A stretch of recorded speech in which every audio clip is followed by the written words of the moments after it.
Good morning, everybody. Welcome to the stream. Dijon, Mike, Mendy, good morning, guys. Welcome, welcome. Thank you guys so much for being here today. Patrick, good morning to you. We're just going to run out and get started here. We have some mongrels and poachers to go after. And that's where we're going to start today. JL, hey yourself. Good morning, buddy. Welcome to the stream.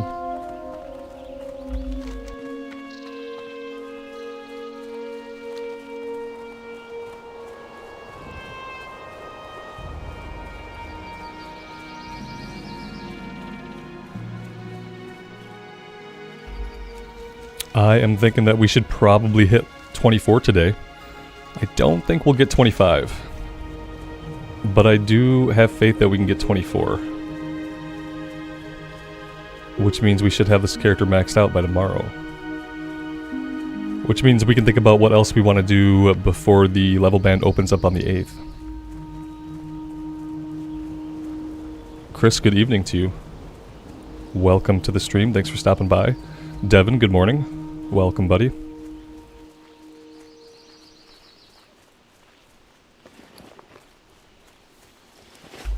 He's going for the chest. We were so close.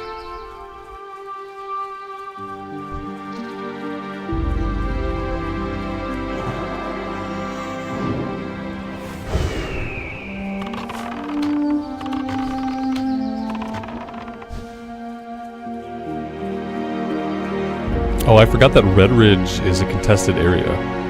So we're going to be flagged here. And we just have to kind of like cross our fingers that we don't get ganked by a bunch of horde at any point in time. Alex, good morning, good afternoon.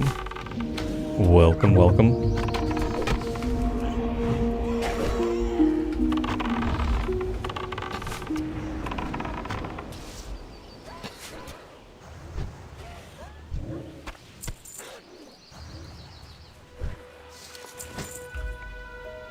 Yeah, this is US.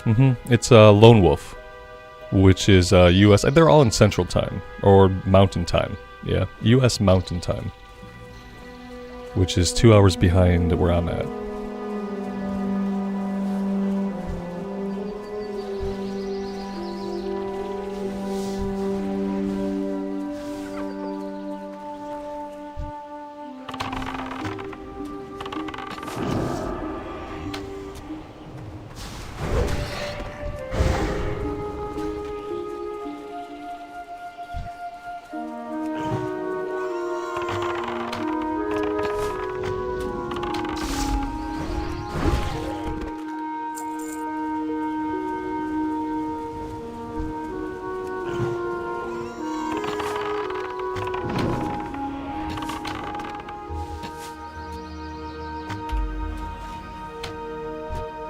Mr. Santa, good morning. Welcome to the stream. For this one, we're going not survival. We're going marksman. We're kind of going marksman. That's what we've got. I'm gonna spec out of aim shot. I don't want aim shot. We're gonna go full improved arcane shot. And I'll probably just leave her this way. I'd contemplated trying out melee spec, but the range spec does more damage anyway, and the range spec is at range, so it's probably just better all around. Can my pet take all 4 of these guys? It doesn't matter. We're not going to get to find out.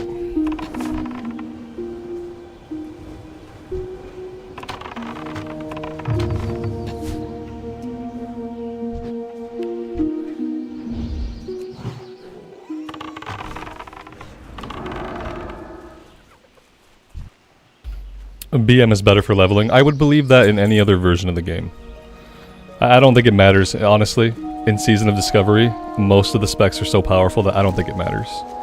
Not if you have any inkling of how to play the game. Like, as long as you have a tanking pet, you could probably spec anything, and you're dealing enough damage that everything is, like, trivial. Yeah, you know, because whatever. If you die, like, big deal. Who cares? It's not hardcore. Like, sure. Like, one of them is probably more mathematically better than the other. But it's not a difference that you're going to notice. Dijon, that's really generous of you, man. 10 gifted memberships. It's been about 7 months since I've had any gifted memberships on the channel. So I appreciate you, man. That's awesome. Super generous of you. Welcome to the 10 folks.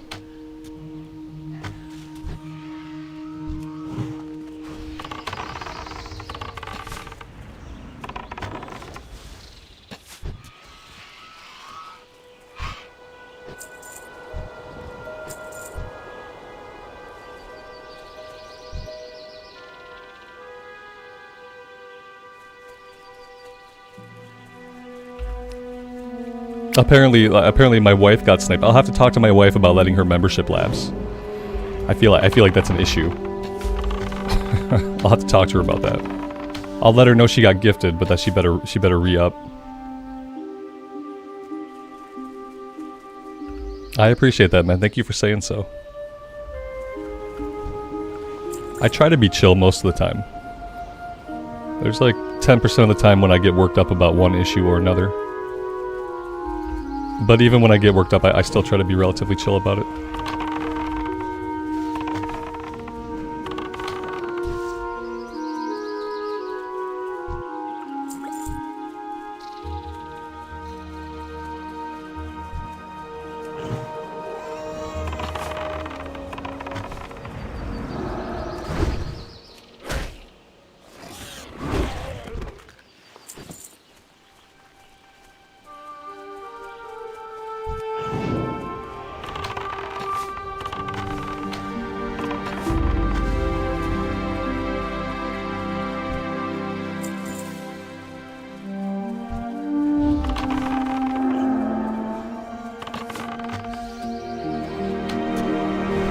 The cheetahs aren't good. So when I run around pointlessly, I can move faster. It's good. It makes it more action-oriented, you know, like it's more action-packed. Because I'm so much faster while I pointlessly strafe around the enemy. I was wondering why I was zipping around. It felt really good. I'm sure everyone is getting motion sick now. It just wishes that I would turn on Aspect of the Hawk.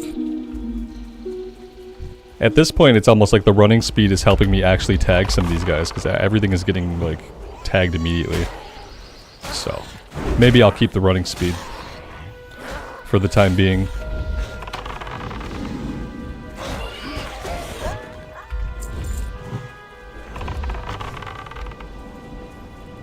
It helped us get away from that guy when he spawned. Didn't you see that?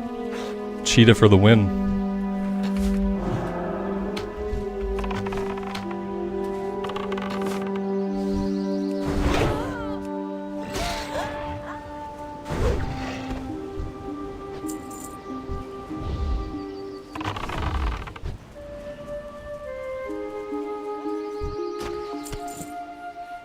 What do we got? Hand-stitched leather belts. I have a feeling I'm not going to be able to afford these, but I'll take it for now, and we'll hang on to it. We'll see how that goes.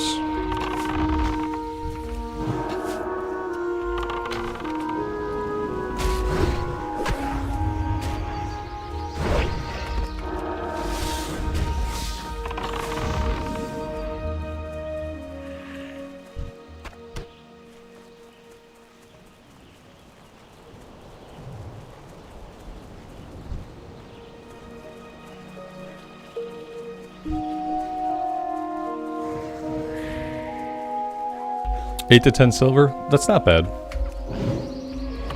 The real question is, am I going to want to bother going all the way back to the auction house to spend money on something that's ultimately going to give me probably very little to no rep? Now that I'm level 22, it's like I'm out level for all of them. So I really don't feel compelled to stop what I'm doing and engage with the mechanic at all. I think I'm pretty much done with Waylaid supplies. If I can be. I think I'm basically done with them. Unless they make them more interesting or they start letting you carry around more than one empty crate, I don't think I'm going to be engaging with it at all. I kind of think it's stupid the way they have it set up. I think that it's dumb that you can... I think it's really dumb that you can carry around unlimited filled crates. So if you get really lucky and you get 5 crates that are for your profession, you can fill all of them and you can carry them all around filled. I think it's really stupid that you can only carry around one that's not filled. I don't think it makes any sense. And I'm not going to engage with the system and encourage bad game design.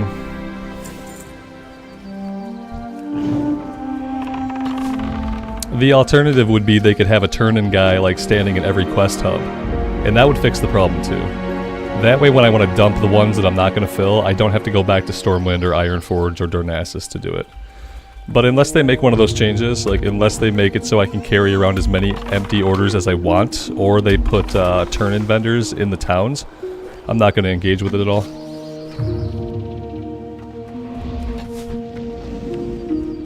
Let the innkeepers get them? Yeah, there you go, that's an easy fix. Add it to the innkeepers. Perfect, look at that.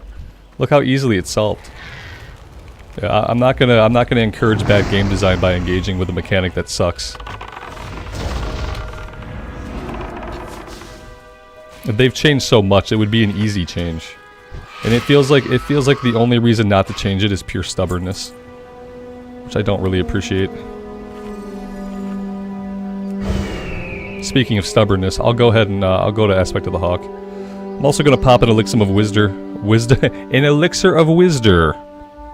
Robert speaks, take 2. Wisdom. Which I need more of.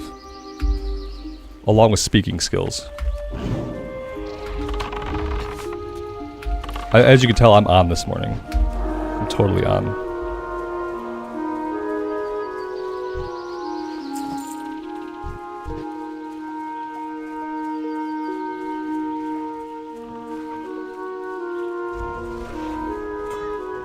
That would be a cool mechanic, Alex, that they could sell empty crates and offer quests to fill them up. I would love for them to try something different for Phase 2.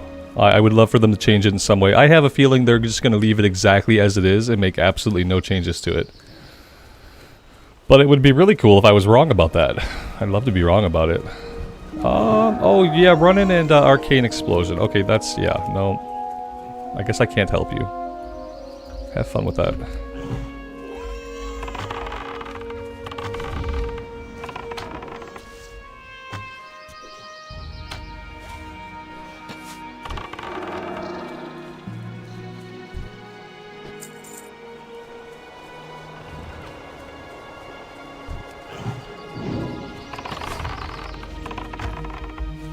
Marlena, good afternoon. Lori, good evening. Welcome, guys. I appreciate you being here.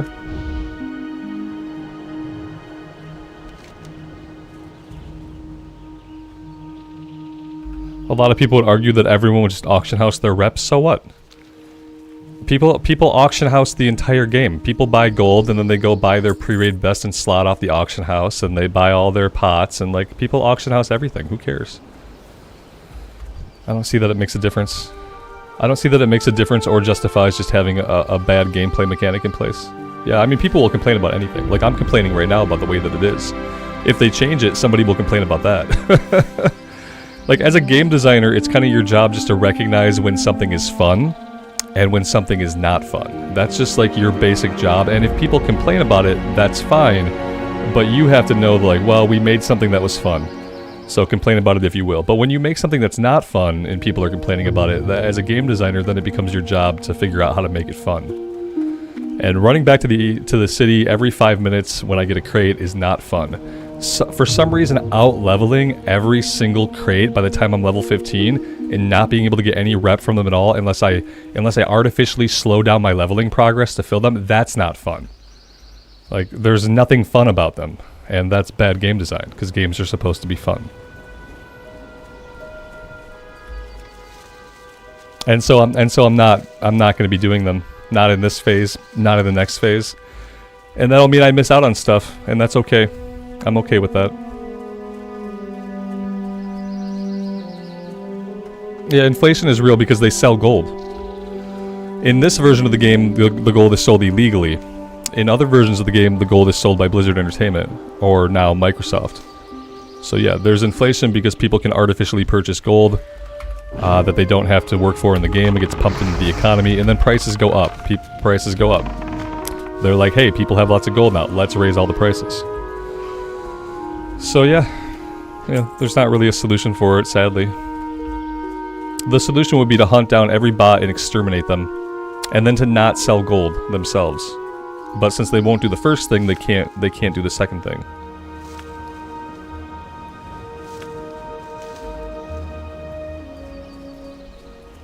Yeah, it was a time sink, sure. Absolutely. Yep, and time sinks are not fun. Things that are designed purposely to slow you down are not fun. Giving you a reason to do something fun that slows you down, that could be cool. Like, what's the fun in the Waylaid supplies? Absolutely nothing. Maybe if when I turn one in, I have a chance to get a blue item. Maybe I have a chance to get a green item. Maybe when I turn one in, something actually cool could happen besides my little rep bar moving 2 millimeters from left to right and getting 7 experience and 1 silver. Maybe if something cool had the chance to happen, something fun or exciting, as a gamer, I would be more compelled to engage with it. But hey, what do I know? It's a supply crate. Why can't I get something cool from it? There are no cool supplies. It's sad.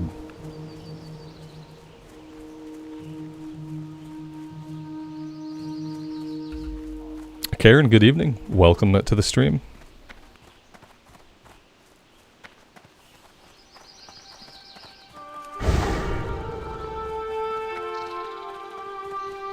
You know what was really fun? The Monster Hunter parts for the Warrior. The Warrior monster hunting stuff was actually fun, because every once in a while you would get an item off a monster and you'd be like, is that a normal item or is that special? And then you'd go turn it in. That was a cool mechanic that could have been like elaborated on and could have been used by all classes. Like just monster hunting contracts, monster hunting parts. You turn them in, you get a cool item, you get some gold. I don't know. Maybe that's another way to fill rep. Maybe it's a different faction, but the monster parts were cool. It'd be nice to like have a reason to go fight stuff that you might not normally fight per quest.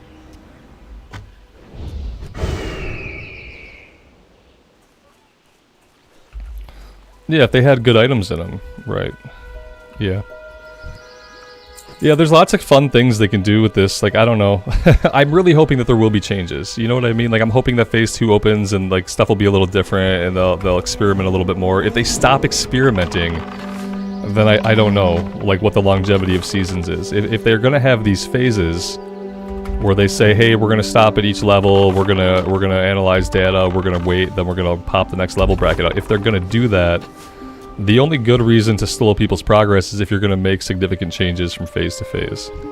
And so I hope they continue to experiment and innovate amongst the phases, because if they don't, if like the season is just going to be like this, but we get a raid every X amount of levels, like that's not like super exciting.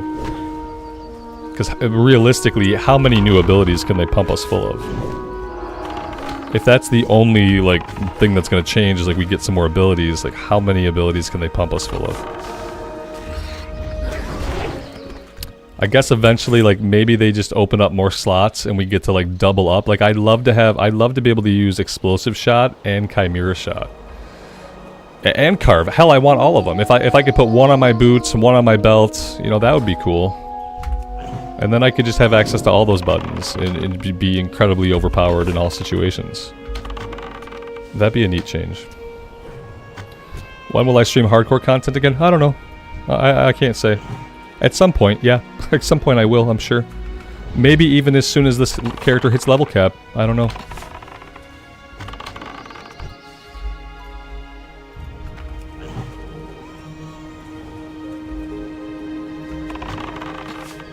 The great thing about hardcore is that it's not going anywhere. And like the interest in hardcore vacillates, you know, like everything in WoW. The interest vacillates day to day, week to week. Slash played? Sure, I'll do a slash played.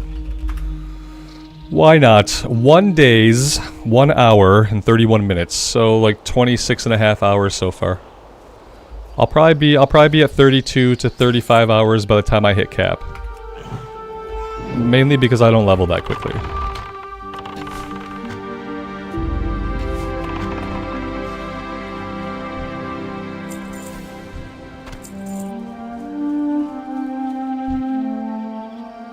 Yeah, I mean the biggest reason why I'm not streaming hardcore right now is I'm really trying to give the Season of Discovery an honest try. I'm really trying to give it an honest try, and like for me that means like finding a character that I'm actually going to have fun pushing the buttons. And it wasn't the priest and it wasn't the warrior, and so that's the biggest reason why right now I'm not streaming hardcore. I'm just really trying to give this season an honest shot to see if I can engage with the entire season, and then like give an actual assessment of whether or not a season of Classic WoW is fun, or if it's fun the way they're doing it. You'd love if they had a demon hunter to play in the WoW Classic concept. Yeah, what I always hope for is that maybe one day we'll get classic versions of newer classes, like a classic version of the Death Knight, of the Monk, of the Demon Hunter, not of the Evoker, because like I don't care about that. Yeah, I would love to see classic versions of some of the newer classes. That'd be a cool thing that would go into like a permanent Classic Plus type of situation, but they could experiment with it in like a season. They could experiment it in a season and just see how it goes. With the way that they're making like new specs, you know how we have a mage that can heal now, we have a rogue that can tank, a shaman. The way that they're doing that tells me that they have the capacity to, you know, take a monk and rework it to be a classic character or a death knight, you know. They do have the capacity to do it because they're kind of playing with class design right now. So I'd love to see it on a more permanent basis in classic. More races, but also more importantly, more class race combinations. Even if you weren't to like right away add any races, like just opening up more race class combos, especially like if like they have to understand like a lot of what people who love classic do is like we play alts. We play lots and lots of characters across lots of versions of the game, especially solo players. And so, like, that's a lot of replayability when you open up class races and you open up like Shaman for the Alliance and Paladin for the Horde. That's a lot of replayability to solo people playing Classic. I just hope they realize that. Same thing with adding new races.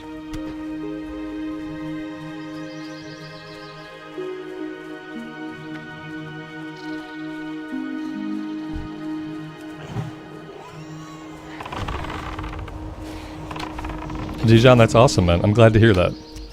I'm really glad you're having a good time. A Scarlet Crusade expansion would be cool. If they were to ever do a Classic Plus and like take it in a different direction, I think the way to go would be to like keep it focused on threats right here in Azeroth. Not take us to Outland, not take us to Northrend. Don't take us to another continent. Like use the areas that already exist and elaborate on all the stories that are here. And that would be really good Classic Plus content.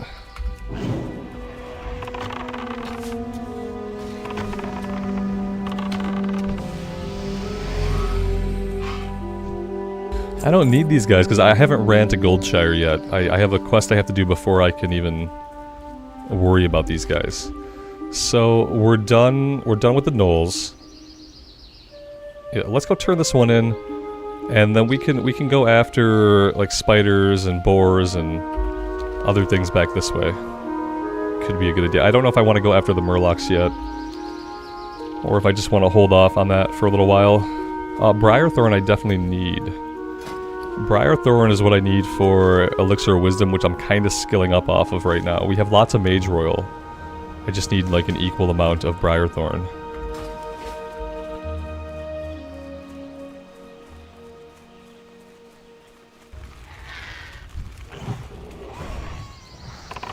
Obviously, Sod feels too close to Classic. I mean, well, Sod is Classic. Yeah, I mean, Sod is just Classic with some new abilities and new specs. And, you know, there's not really any new content. I guess like BFD is new content, but you know, it was already a 5-man dungeon. Yeah, it's like minimally new content. We're not gonna have a new Classic expansion for like 5 or 6 years, if ever. If they ever do Classic Plus to a point where they are creating new expansions for Classic, it's gonna be like 5 or 6 years out. Yeah. Oh, I saw. Speaking of things at Blizzard that are never going to happen. Like a few days ago, or like it was a few weeks ago, I was wondering what happened to their new survival game that they had announced last year. It got canned, like so many Blizzard projects. Yeah, it had been in development, I guess, for like 4 years, and they announced it. They finally got it to a point where they felt like they can announce, "Hey, we have a new survival game, a new IP," and then like the year after they announce it, they have to scrap it. It's classic Blizzard. That kind of stuff is why it's going to be 5 or 6 years before we ever see like an expansion of Classic. They just don't know how to develop stuff. Like, if it's not already in the pipeline, if it's not already an established plan, like, it's like they can't even get it off the ground. They get it off the ground and then it crashes horribly.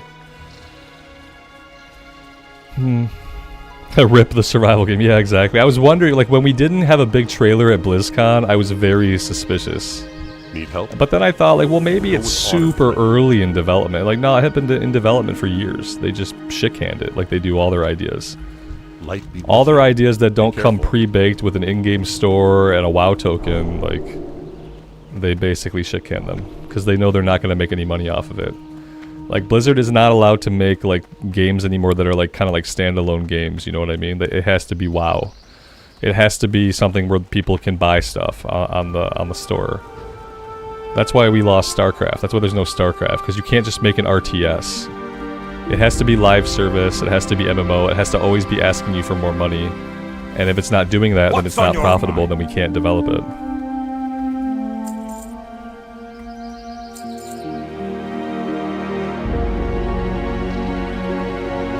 It's a good thing we have Warcraft Rumble. Warcraft Rumble probably makes them like so much money. Just like Diablo Immortal still makes them like crap tons of money. Like, mobile games are where people spend more money than anywhere else. Like, I think effing Candy Crush is always like the top of Activision's like moneymaker. I think that's their best moneymaker is Candy Crush. Is that a game? I mean, not really. It's not a game, but it's not a game the way I would say. But it makes them more money than anything else. Of course, like, mobile games are going to make more money. More people are playing them. More people have access to them. And when they're free to play, it's really easy just, like, to start spending money in them. And then before you know it, you've spent a crap ton of money. I need the snouts. I need everything in my bags. But I can't keep everything in my bags. Because I'm gonna run out of bag space. It's not good. I don't need the livers. I can get rid of that. Okay. I think that's, like, basically the best I can do for now. I need to learn wool bandage and then make those and then sell them. Be good. That's what I need to do.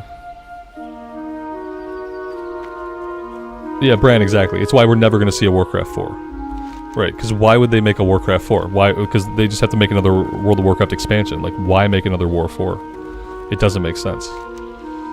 They'll, like, why make an RTS at all, realistically? But, yeah. What happened with the Warcraft 3 Reforged series, Alex? I stopped playing it because no one was watching it. Unfortunately, on my YouTube channel, like, I have to pay attention to what are called metrics. So if I start a series and it's grossly underperforming every other thing that I've ever done, that hurts every other thing that I do. You know? And it's hard to explain to people. It's not just that, and I've talked about this before. If it was only that no one was watching it, and it could exist in a vacuum, and it didn't affect anything else, then I would keep playing it, because I don't really give a shit. But what happens is I put out a Warcraft 3 video, it gets 0 views and 0 likes. After that, the YouTube algorithm says, people aren't really digging your content very much. And then the next World of Warcraft video I put out doesn't get shown to anybody. So I don't gain an audience, we don't get to grow the community. It's basically impossible as a small creator on YouTube to experiment outside of your box. Unless you want to sink your existing channel and destroy your metrics and your ability to grow your community. And that's it. What I usually do when I'm interested in a new game, I give it a couple hours. And after a couple hours, I have enough metrics to say, like, are people interested in this enough? And if they're not, then I can't afford to keep playing it. Unless I want every single thing else that I do on the channel to suffer, which means that the channel doesn't grow, which means that the community doesn't grow, which means that I start moving in reverse, which I really can't afford to do.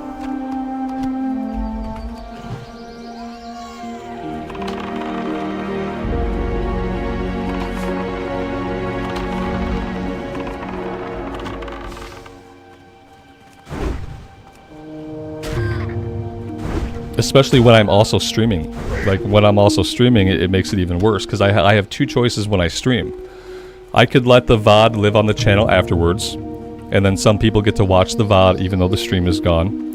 Leaving the VOD up hurts my numbers, because as soon as the VOD stops being a stream and starts being a VOD, it starts acting like a video that you just published. So when only 400 people watch your VOD after the stream ends, that also hurts your channel metrics. That also makes the algorithm say, hey, when you publish stuff, people on YouTube aren't really digging it, even though like 2,000 people might have showed up throughout the course of the stream. Since only 400 people click on it afterwards, that ends up hurting my metrics, which makes the algorithm show my content to less people, which hurts the channel and the community that we're trying to build. And so even leaving my VODs up, like, I take a hit every time I leave a VOD listed after the stream ends. Like, what YouTube wants me to do is to unlist the stream as soon as the stream ends so that no one can see it who didn't see it while it was live. I don't like to do that, especially these days, because so much of the content that we do is during the stream, and I want people in the community to be able to see it even if they can't make the stream. So, like, I already hurt myself every day with metrics by leaving the streams up after the stream ends. So when it comes to, like, having a series that no one's watching, like, I can do it for a little bit to see if it can grow interest, see if people like it, but ultimately I can't keep it going if no one's watching it. That was the TLDR answer. It was too long. It's fine. I'm sorry.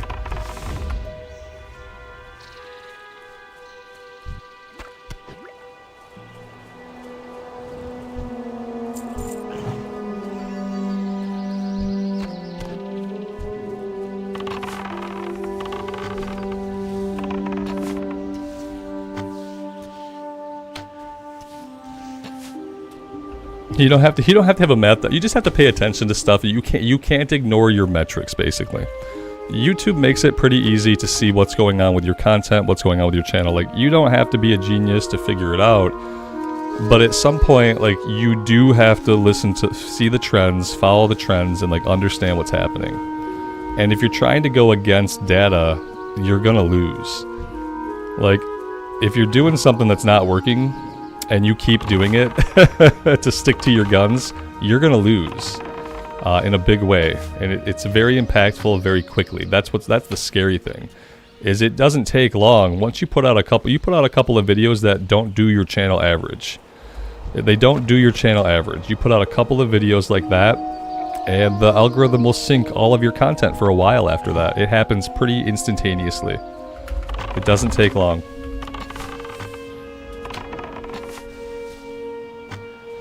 You thought all you have to do is make a silly thumbnail, call it a day? Yeah, like some people, for some people that is all you have to do. Make a silly thumbnail or like an outrageous clickbait title, but that's something different. That's just how you get views. Yeah, I'm talking about like the sustainability of the viewership you already have, and you can lose that viewership because like you can make it so that the algorithm won't even show your videos to people who actually like your content. It stops showing it to anybody. It can be a brutal place. Yeah, Primordial, you didn't realize YouTube was that cutthroat? I mean, it's cutthroat in the sense that it's very hard to make it work.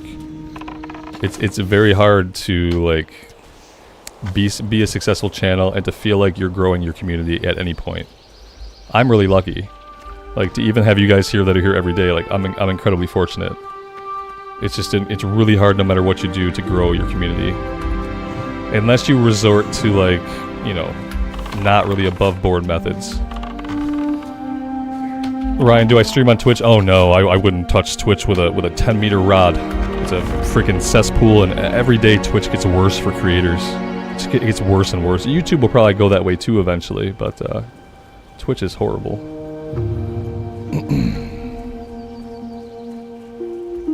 Nancy, good afternoon. Welcome.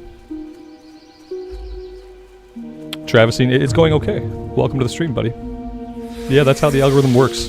You have what's called the channel average for like views and view time and likes. And if you're not hitting your channel average at least, then the YouTube will punish all of your content by not showing it to as many people.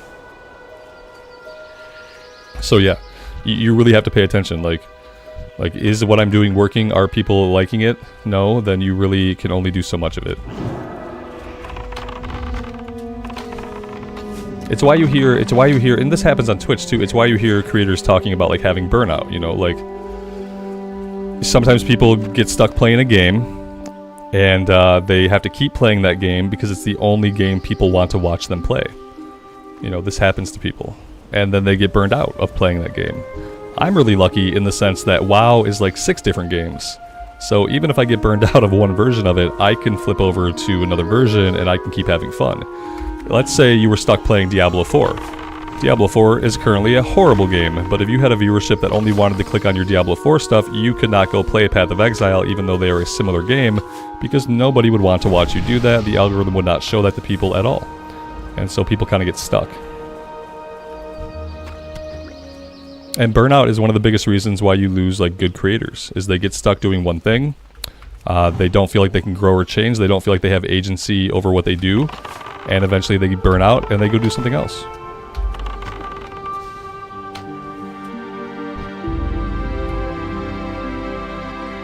Daniel, good afternoon, man. Welcome to the stream.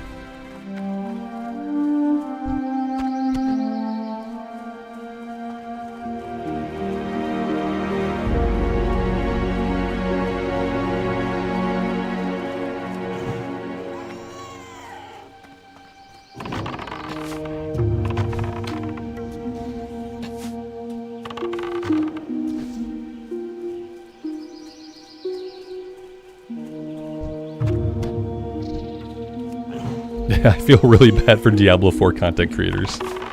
It must be a bad time. Yeah, like I said, I'm really lucky that at least nobody wants to watch me play anything but WoW, but like at least at the end of the day, there's like 16 different ways to play WoW, and even if I'm bored of one version of it, I have other things I can do that are exciting. So that's really good, because if I was stuck playing Diablo 4, like I wouldn't be here. I wouldn't be able to do it. Variety is the dream scenario. Yeah. Travestine, absolutely. Like, it's for content creation, like, being able to be a variety person is the dream scenario. If that's what you like, yeah. If you don't love one thing enough to just do that thing, then yeah, your ultimate goal would be I want to be able to play anything. Some people are more like happy to be within a genre, you know. There are certain things I can do well that do well on the channel. Like mainly, like if I play another MMO, like that tends to do okay. Sometimes if I play like an open world RPG, sometimes that will do okay. Examples are War Tales. War Tales did really well on my channel while I was playing it, like surprisingly so. When I did the Last Epoch 0.9 patch, like Last Epoch did pretty well on my channel, surprisingly. So like there's some leeway sometimes if you're lucky. But yeah, variety is kind of like the dream that some people chase. Marlena, no, they're not. They did horrible. they did awful. That's why I put out like a few like in the one day. Like I knew I wasn't gonna be able to play much more Enshrouded on the channel, so I put out a couple videos in one day just to get them out there. Because no, it tanked. Like, people don't care. There's better people to watch play that content, and that's what the algorithm knows, and I understand. Which is a shame, because in some cases, yeah, like Pale World started kind of great on me, but Enshrouded I like very much. Enshrouded probably is a game that I can sink lots of time into. But now, unless I want to do that in my spare time, which I don't really have a lot of, like I might not get the chance to. Yeah, Alex, I'm trying. Well, it's hard. I'm trying to get the other channel to the point where it's worth it for me to do that. Yeah, like. Well, I'm using the other channel right now to play Wrath, because I can't even play Wrath on this channel anymore. Nobody wants to watch Wrath content. So, like, I'm literally already using my other channel to play Wrath of the Lich King when I want to do that, because I can't do that here anymore. But yeah, like a lot of what I play in the future, if it's off the wall, sometimes I think that you guys will like a certain game. And so sometimes I don't want to put it on the other channel, because I know less people are watching the other channel. So like a game like Enshrouded, I'm like, oh man, this is an amazing combination of an open world RPG and survival craft. Like, I think the people who watch me every day will like this. And so I want you guys to see it. And if I put it up on the other channel, you guys a lot of you guys are not going to see it. So a lot of times when I put something random up on the main channel, it's to make sure that like you guys in the community who are here all the time, like get to see the game. That's the biggest reason. Yeah, it doesn't do the channel average, Marlena. Yeah, it just doesn't, like, it doesn't do the channel average. And like I said, you can't put out too much stuff that doesn't do your channel average at least. And on the other channel is very tiny. So on the other channel, it does well on that channel because the channel is so small. So I could put it up over there and not have to worry about it dragging the community here down and like showing my content to less people. Like, I don't have to worry about it as much. But yeah, but I'm still trying to grow that channel to a point where it's worth like putting additional time for other games. Because like no matter what, I'm probably going to always play WoW like 6 hours a day. Like there's only so much time in a day, and like even when other games are out, I want to spend most of my time playing WoW. It's what I love to do. So for me to play another game, that's additional time in my day. And so I'm just trying to get the other channel to a point where like it's growing enough that it's going to be worth it to play other stuff on there long term.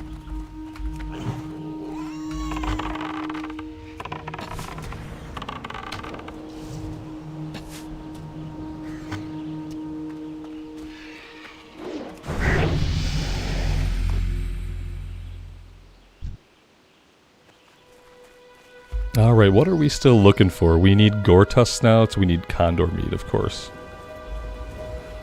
In the meantime, we'll just keep killing spiders. Level 23, so that's good. 2 more levels to go. And then question mark, question mark, question mark. I don't really know after that. I played a little bit of the Shaman over the other day, yesterday, on Wild Growth. The Shaman, man. Like, the Shaman could be so cool, but the Shaman is so squishy. The Shaman is so squishy and burns mana like a fool. Like, it burns mana the way I would expect a fire mage to burn mana. But a fire mage would be blowing stuff up while doing it, and the Shaman is not. And like, I'm as tanky as I can make myself be. But it feels the same as the warrior. Remember on the warrior when I got to a point where it just felt like we weren't killing things fast enough and things were beating me down every fight, we were low on HP? That's the exact point that the shaman got to, right at about the same level, like level 21, 22. Like, the shaman now feels so squishy, and I'm thinking to myself, like, how is this character ever gonna tank? Like, I'm getting beat up by a green regular mob. I'm down a third of my HP, fighting a guy 3 or 4 levels under me. I have to burn all my MP to kill it quickly, and then I have to eat and drink. So I'm like, I don't know. I don't know if that's ever going to be a class that I can take to 40, because God, is it already tedious. So I don't know what I'm going to do after I cap this character. We'll have, what, like a week or so after this character gets capped to do whatever. I've gone tank spec, so I've gone like all the way into tank spec, JK. And I thought that would give me like longevity at least. And I can kill stuff quickly if I want to burn all my mana. If I just want to burn through my mana pool, like yeah, I can flame shock, fire blast, earth shock, lightning shields up, and then you know I can do that. But then I gotta drink like every two pulls I have to drink, and that's not really what I want. So yeah, it's been rough. I like the class a lot, but it like the warrior, it just doesn't feel great for me to play. And if I want to try dual wield, I have to go get a bunch of runes. Oh, and I hate getting runes. That's the biggest disconnect for me in this season, is I really hate rune acquisition. I can't describe to you guys enough. Like, I go to open, I'm like, oh, I gotta go get some runes, and then I just like cringe in my soul as I go to open Wowhead to bring up the freaking list of runes, to click them all, to read their descriptions and find where they're at. I'm like, oh my god, why am I having to do this? Why do I have to go to Wowhead and do this? I hate runes. I hate having to acquire the runes the way we do. And it stops me in some cases like this from being able to enjoy classes, I think. Because yeah, if I could just go with a dual wield spec, maybe I'd start to love the shaman. But there are runes I need to do that. And I don't have the will or the desire to go into Wowhead to research, look up, and then go out and spam for groups to find the people I need to kill the elites that have to die to get me the runes that I want. I just don't feel like it.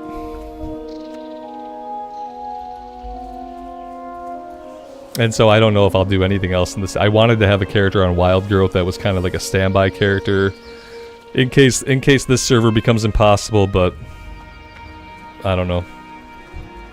I don't know if it's gonna be the shaman. Exactly, Marlena. That's good. I like that.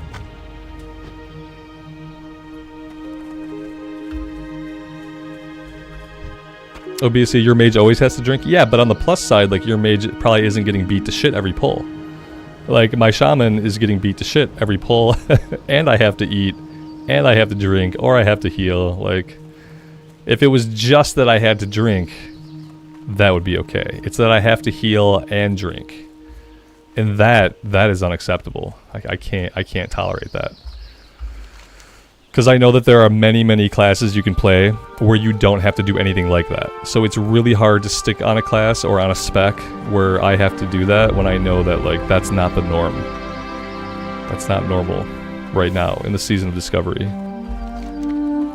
I have a level 11 rogue on the Horde side on Wild Growth. That's a possibility. Maybe instead of picking up the shaman, I could pick up that rogue. I don't know if, like, the rogue is going to be, like, any less... It's probably going to be more squishy than the shaman, but there's no mana, and it might be able to kill things faster. So that could be cool.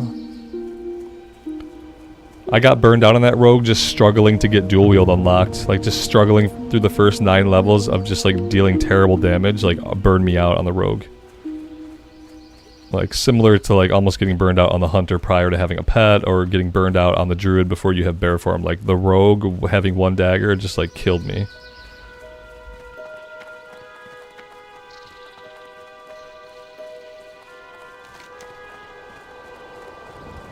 We need some more boars. Yeah, we gotta go down here.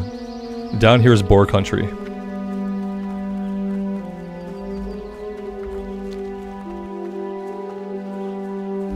On the rogue, you're eating instead of drinking. That, hey, it's one thing, I guess. It's not both things. You could bandage. Yeah, I don't know.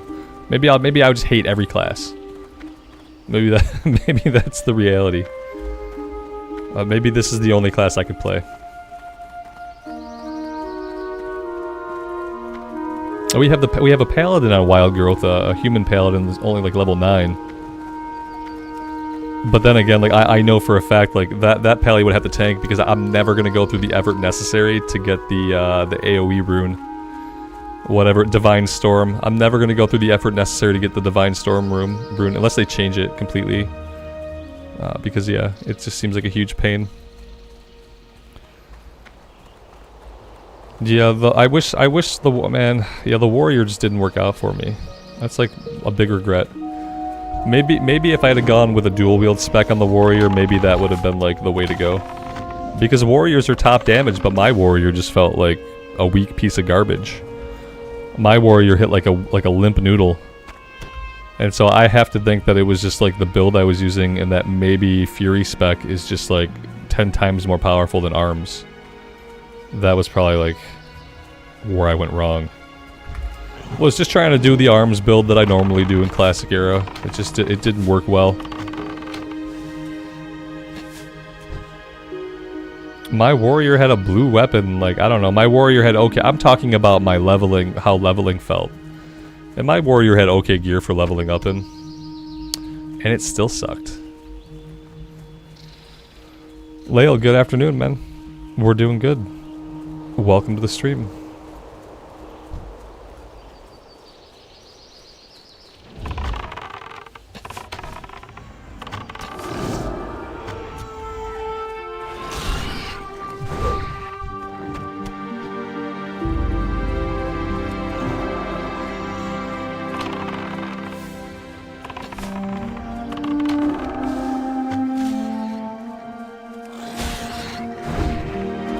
Do we have snow on the ground here? Yesterday everything melted.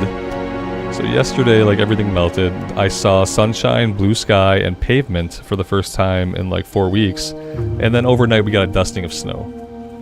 Yeah, we got a dusting overnight. Nothing significant. But yeah, for a moment, all of it was gone. And then it was like, psych!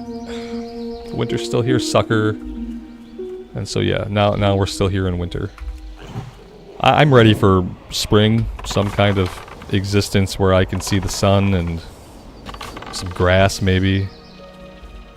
A place where I can walk without having to wear 16 layers and be miserable half the time. Maybe in 3 or 4 months. 3 or 4 months I should be good.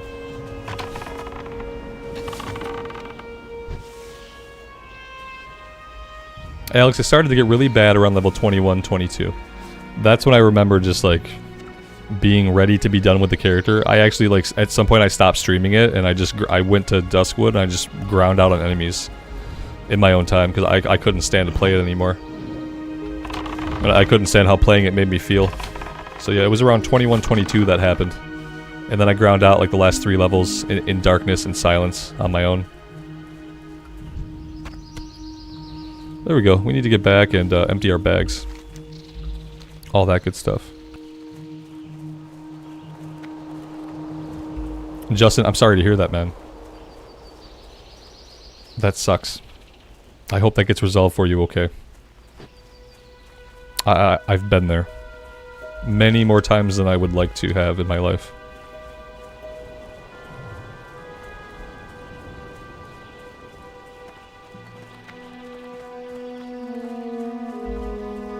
Why is winter always trying to kill us? Something on the planet has to. There's too many humans.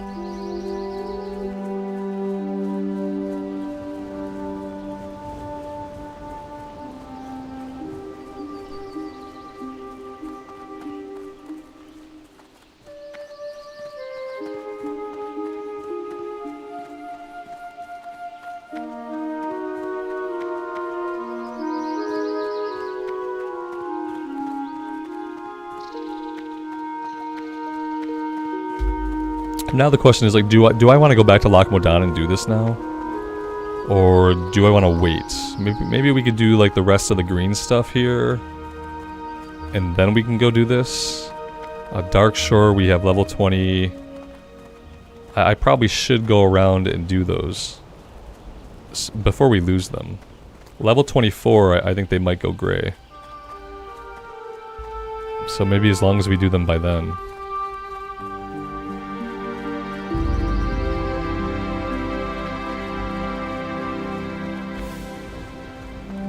Nathan, good morning, man. Welcome to the stream.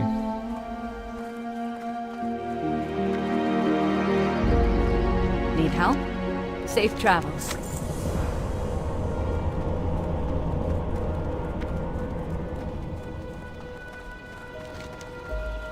You know what? I thought there was also a kill quest for the guys up here, for the gnolls.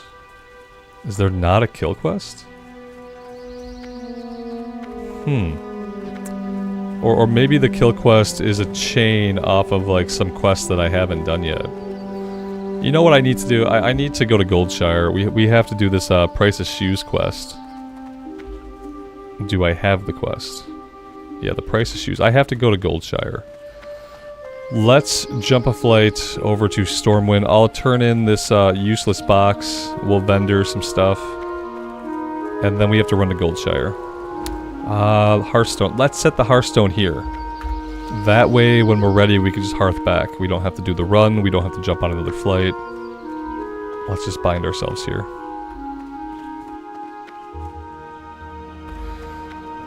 Is Mario any BFD on the Hunter this week? I'm not planning to do BFD on this character. No, I'm planning to get this character to cap and just kind of let it be ready for Phase 2. I wasn't super interested in BFD, to be honest. I did it a couple times on the Warrior, I did it a couple times on the Priest. I didn't care for either of those classes, but like ultimately I just wasn't really like super into BFD. Need help? Light bless. It was a neat idea. It wasn't really something that excited me to like continue getting on and doing it every week. Mainly because I don't care about level 25 gear. It will probably be the case that like ultimately I don't care about getting gear until I'm level 60. Because that's the part of the game that the gear is gonna matter the most. So that was a big part of it. The other part of it was like with the layout being the same, like it's a dungeon that I've seen a billion times. The bosses are different, sure, but it just wasn't really something I wanted to do a lot more of.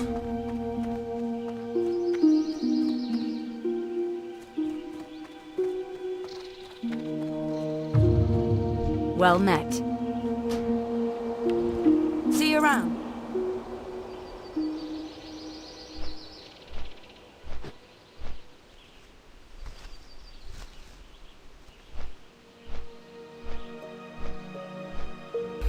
Alex, I'm more careful with Green Quest and SOD than I am in Hardcore. The reason is, in Hardcore it's harder to do what I've done here.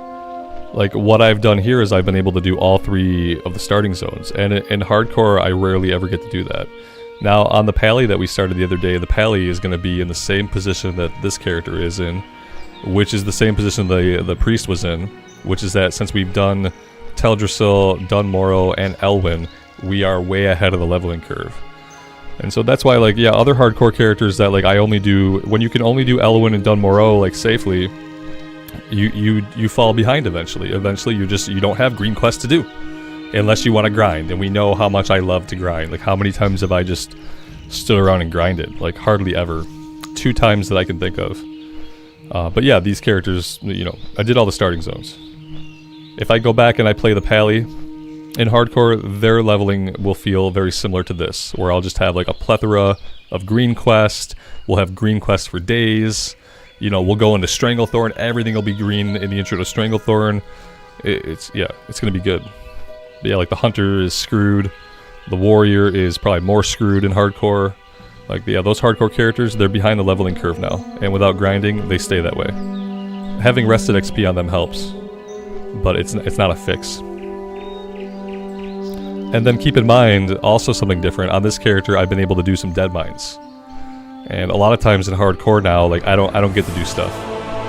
I don't get to do dungeons in Hardcore these days. And that's a big blow to the experience gains.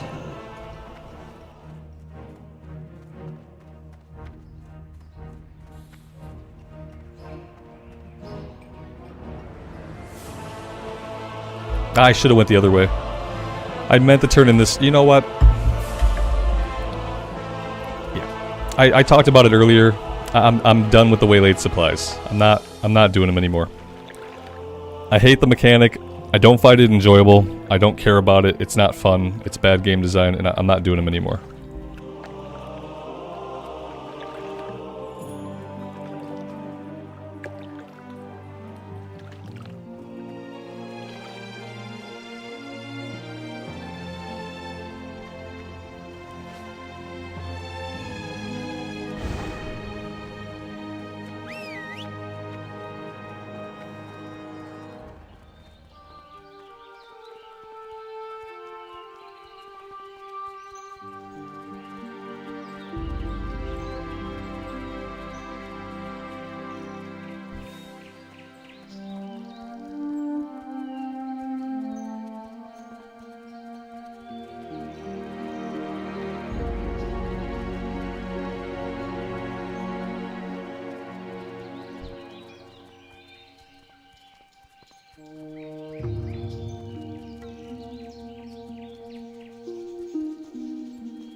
Maybe if I go to the first aid trainer, maybe they'll teach me woolen bandage. Let's investigate.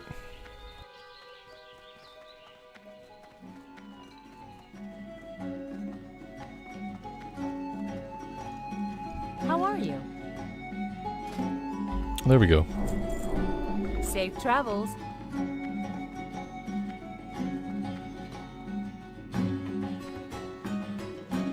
King's honor, friend.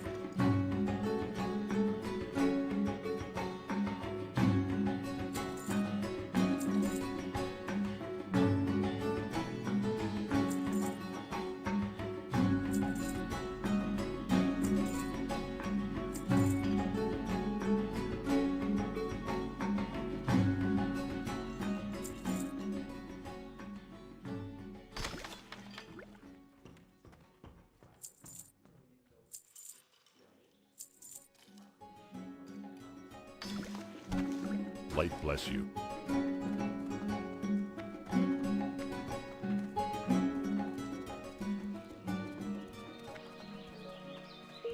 What can I do for you? See you around. Have a good one. For the Alliance. Alright, that's good. We should be able just to hearth back. We'll turn that one in. That'll give us the quest for the dragon whelps. And then maybe that will chain into a kill quest for the gnolls, or maybe I'm just making that quest up.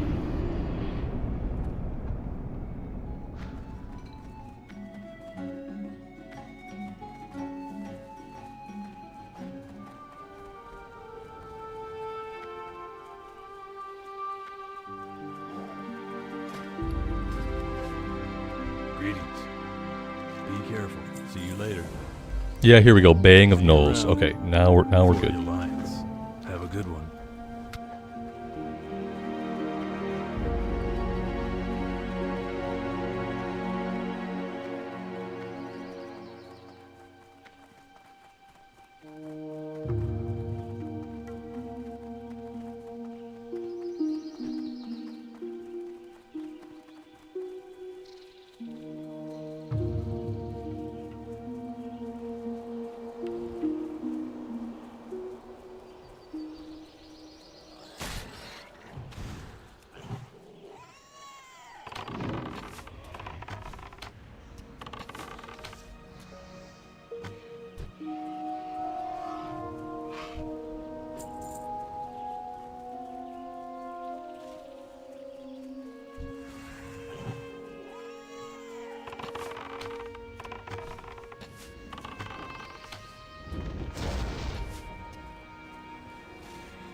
Someone has murdered every single whelp in the area.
John, happy Monday. Welcome to the stream. Thanks for being here.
Alex, how do I like the Warlock so far? The Sod Warlock?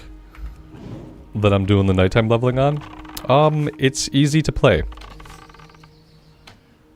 Yeah, it's easy to play. It does a good amount of damage, and you can stay safe. I died today once, so there's that, but besides that, it's been relatively easy to play and safe. I don't think it's like super exciting to play, because so much of what you're doing is just nothing. But I don't hate it. I'm happy to be able to do it under the context that I'm doing it in. It's the perfect character for where and how I'm playing it. But otherwise, it would likely be a class that I would not play.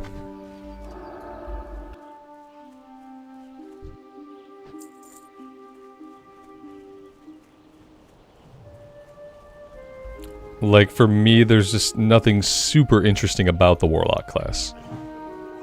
I don't really... it's always been that thing where, like, I don't connect with the Warlock class. Like, I just don't think there's anything super cool about it. Like, damage over time abilities are meh. I guess if I could do, like, maybe, like, a destruction build. I really liked the retail destruction Warlock.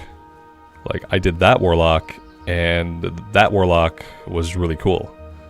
I loved all, like, the flashy destruction spells, summoning the big chaos bolt. That was really nice. Putting up dots and then wanding stuff down. You know, it's easy. It's chill. It's not that cool, though.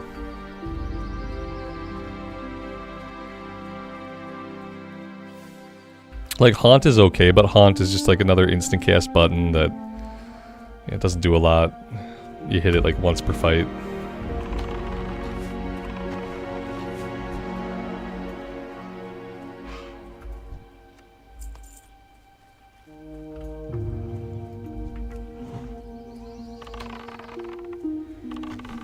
That being said, I probably could have played the Warlock, like the original Warlock that we created. And if nothing else, pressing those buttons in like a raid scenario would have at least been more interesting than pressing the warrior buttons in a raid or pressing the priest buttons in a raid. So, like, on the one hand, I can see, like, if I had taken the Warlock into a raid, then I would have been really happy that all I had to do was throw some instant cast abilities up and then wand. Like, that would have been ideal. And it wouldn't have been any more boring than what I did on the warrior or what I ended up doing on the priest, so...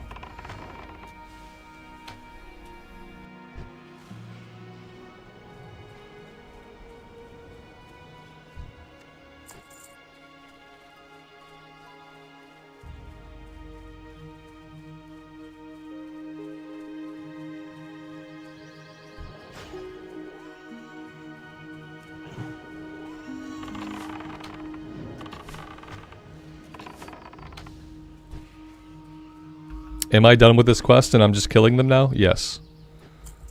That is absolutely what's happening right now.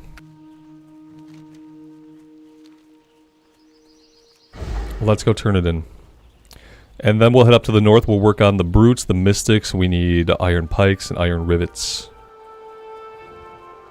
I could do the Murloc. Well, let's just go back to town for now.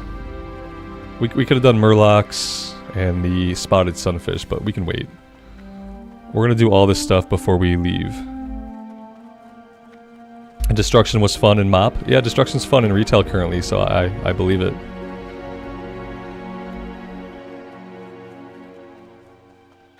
Hey there. Be careful. See you later. Be careful.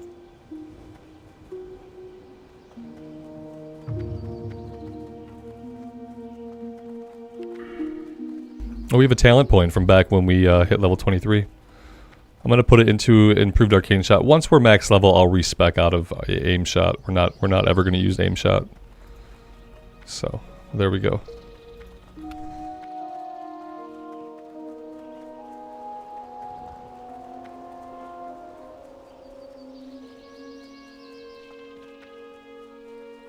Oh, this looks like this is gonna be fun. It's completely farmed out.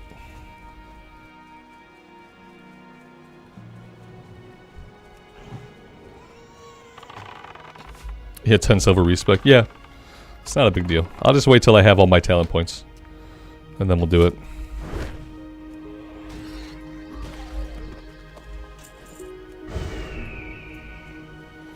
None of the guys up here are for the kill quest, except for the mystics.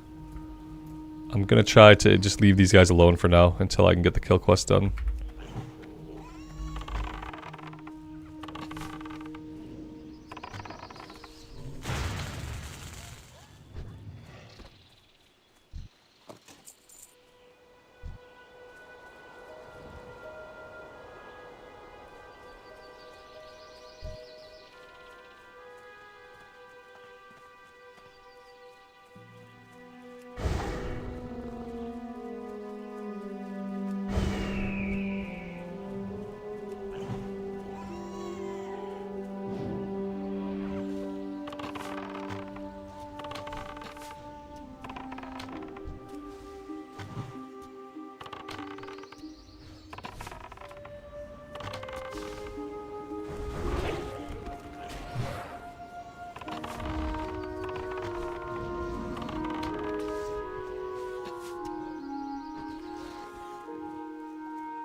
Hey, Alex, that's not bad though. If you've been respecking a bit and it got up to 80 silver, that's not bad. Especially compared to like the original cost. If you did a lot of respecs in like regular era, you'd be at like 10 gold.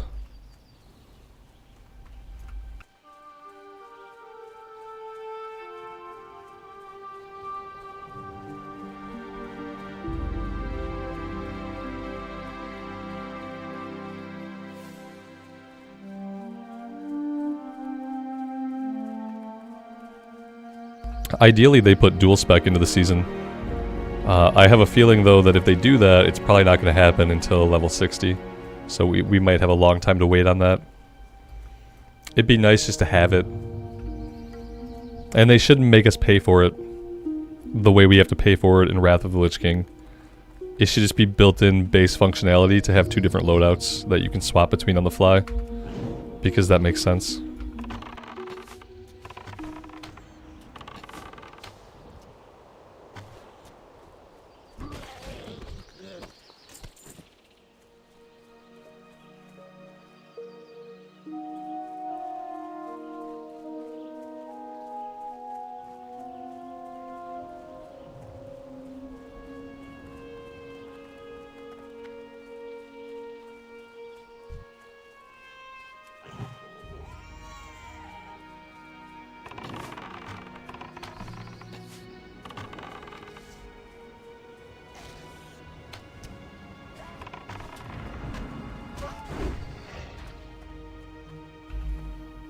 I think Sean's in the past a little bit.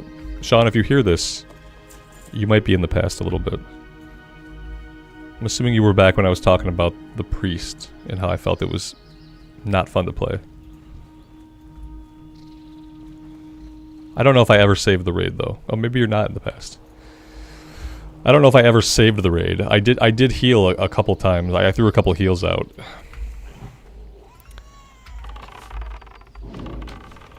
That was about it. All my priest really did was I just held the raid back with my crappy DPS.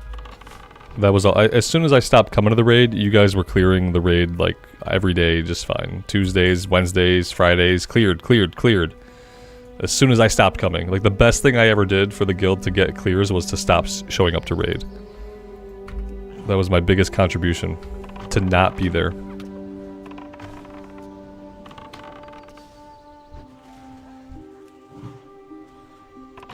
Oh, you were talking about Alex. There you go. That makes more sense. That makes more sense. Yeah. That's deep. It's not really deep, Y Smith. It just is exactly what happened. Like I'm just making an observation on what occurred. I stopped going to the raid. The raid started getting cleared every single raid day. It's not deep. It doesn't take a genius to figure out who the weak link was. You know what I mean?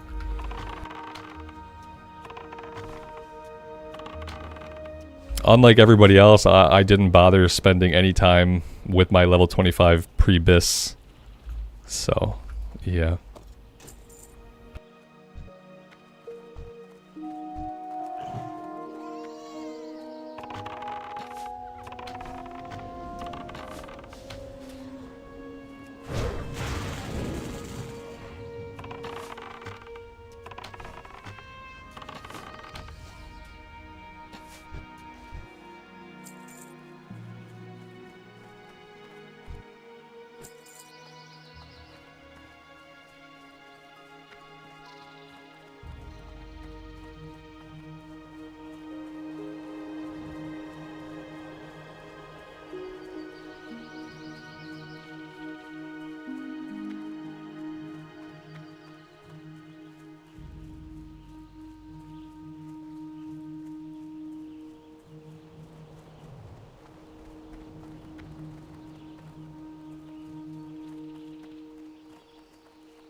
Alright, what do we got left? One more mystic.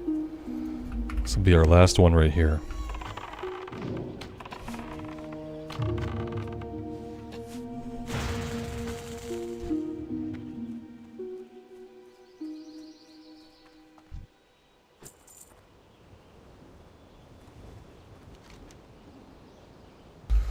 Alright, let's go turn this in. We'll empty the bags, and then I think we'll head south and we'll do the Murlocs and the fish quest. After that, we're gonna head to Loch Modan for gathering idols. And we might even go so far as to head to Darkshore for Maestra relics. And just see like how far the green quest can get us before we even think about doing any of the yellow stuff.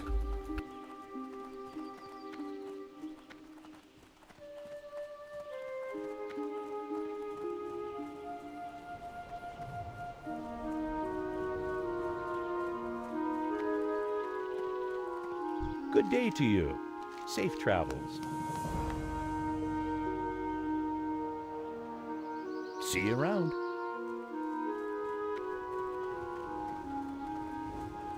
You need something?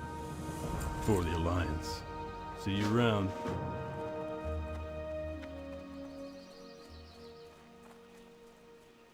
You need something?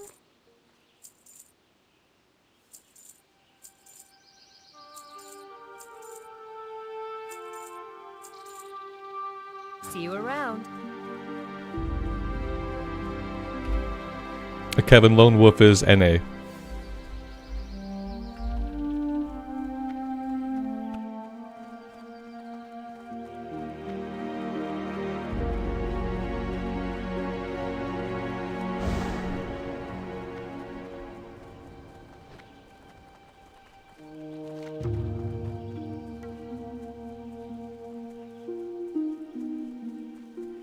I guess I have to remember the fact that we have a couple of green quests in Duskwood. I really don't want to do anything in Duskwood in this level band if I can avoid it.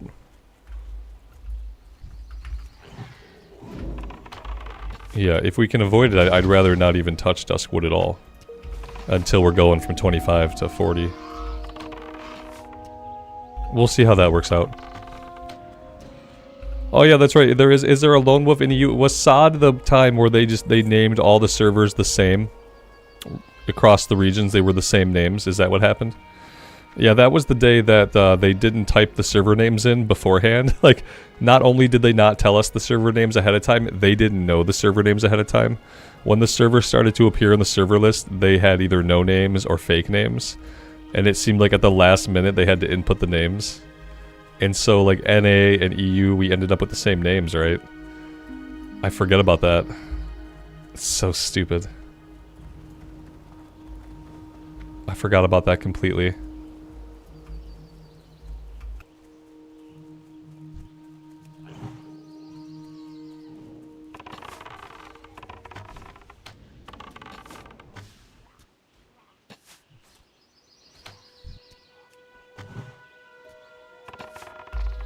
Camping King, good afternoon. Welcome to the stream.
Nash, good afternoon. How's the server population these days? If you're talking about Season of Discovery, it's poppin'. Yeah, server population is high. Yeah, I mean, there's over 50 people here. This number is not really accurate. It can only find 50 people. So when it finds 50 people in the zone, there could be 200 people in the zone. There could be 51 people in the zone. It's impossible to say. But yeah, that's pretty good for, you know, the middle of the afternoon on a Monday. Yeah, Season of Discovery has, like, always been busy. I kind of thought that there'd be a lull between the phases, but no. People seem happy just to keep playing in Season of Discovery. Rolling up an endless army of alts to level 25.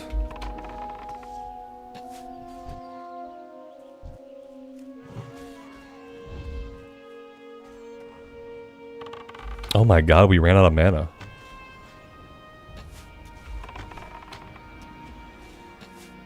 Unlikely.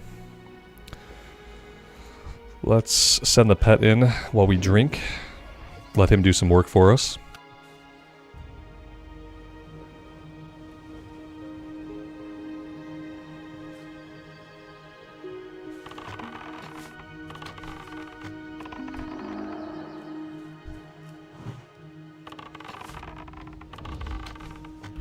$140,000 on Lone Wolf. That's a lot. That seems like a high population.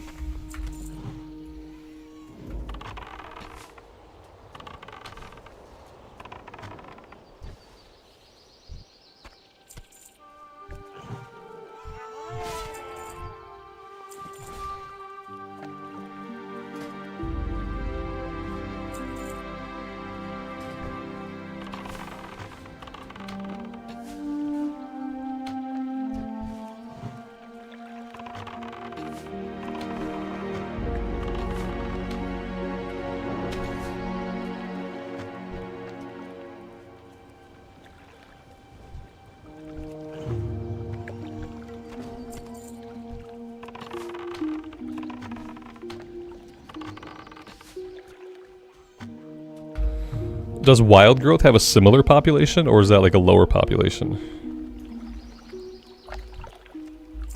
I'm wondering if it's usually the PvP servers that, for whatever reason, have the higher populations. I'm not sure why that's the case, but it does tend to be that way.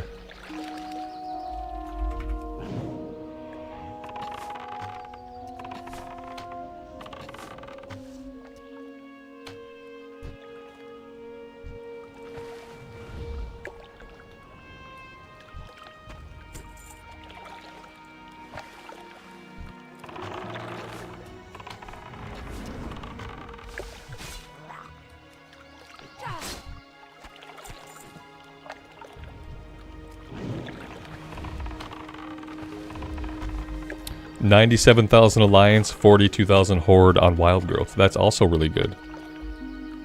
Obviously, like, it's Alliance heavy. I feel like everything is Alliance heavy though, right? There probably isn't a server that's Horde heavy. Because it seems like people just want to play Alliance. Yeah, it's about the same amount overall, right? Interesting.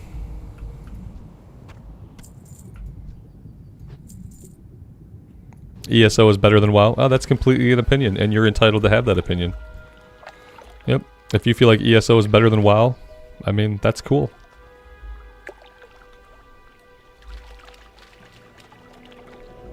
To each their own.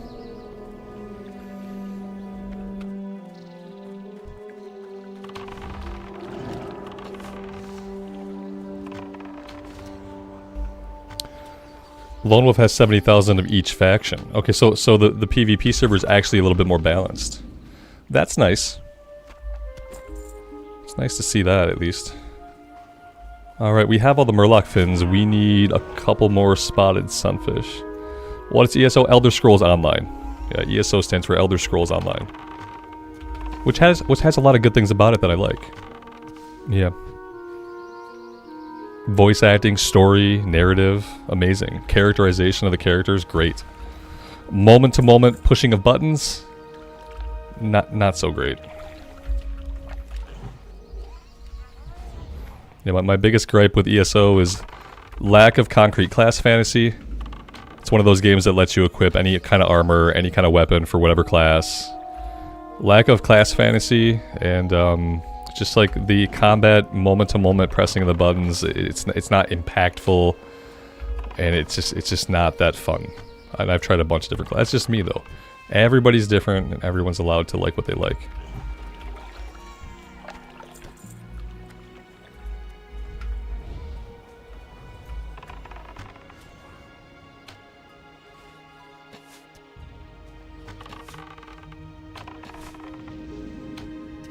Have I tried Final Fantasy 14? Yeah, I've played 14. I've played through Shadowbringers. I didn't play any Endwalker. Final Fantasy, like, kind of the same things I just said about ESO. It has a great story.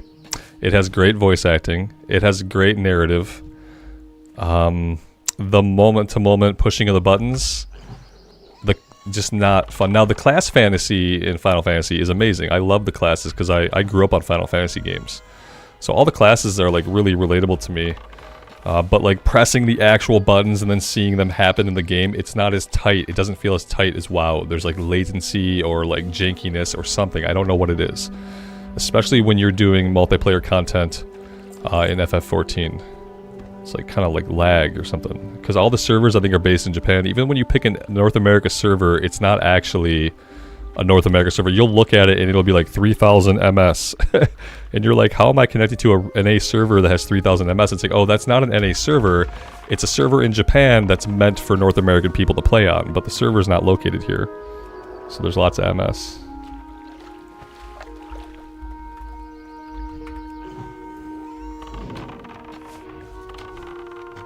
Like, also, my problem with Final Fantasy, especially these days, it doesn't feel like an MMO anymore. It's not really, like, in the daily play and, like, leveling up, it doesn't feel like an MMO. It's a JRPG at heart, right? All you do in Final Fantasy is you run from point A to point B and you progress the story. Sometimes you gotta fight 3 guys. Sometimes you gotta fight one thing. Sometimes you gotta do a dungeon.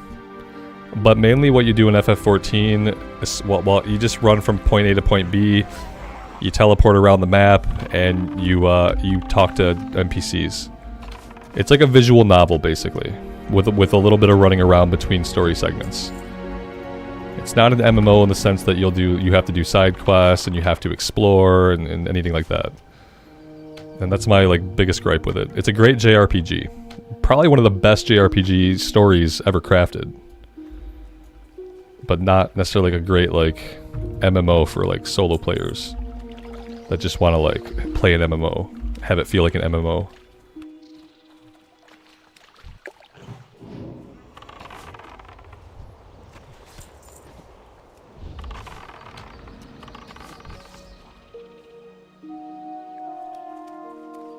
Ryan, you spent all that effort to restore the account and now you're not playing it. That's funny. Roach Papa, what do I think about the Lions not making the Super Bowl? It's like expected. I didn't, I wanted them to get to the Super Bowl, but, I'm not surprised that they choked up and lost at the last minute. Yeah. Had they taken that one time in the first quarter, they tried to convert that 4th down into a touchdown instead of taking the 3 points. If they had just taken the 3 points like they should have done, then it would have at least went to overtime and, they would have had a chance. But, just bad decision making.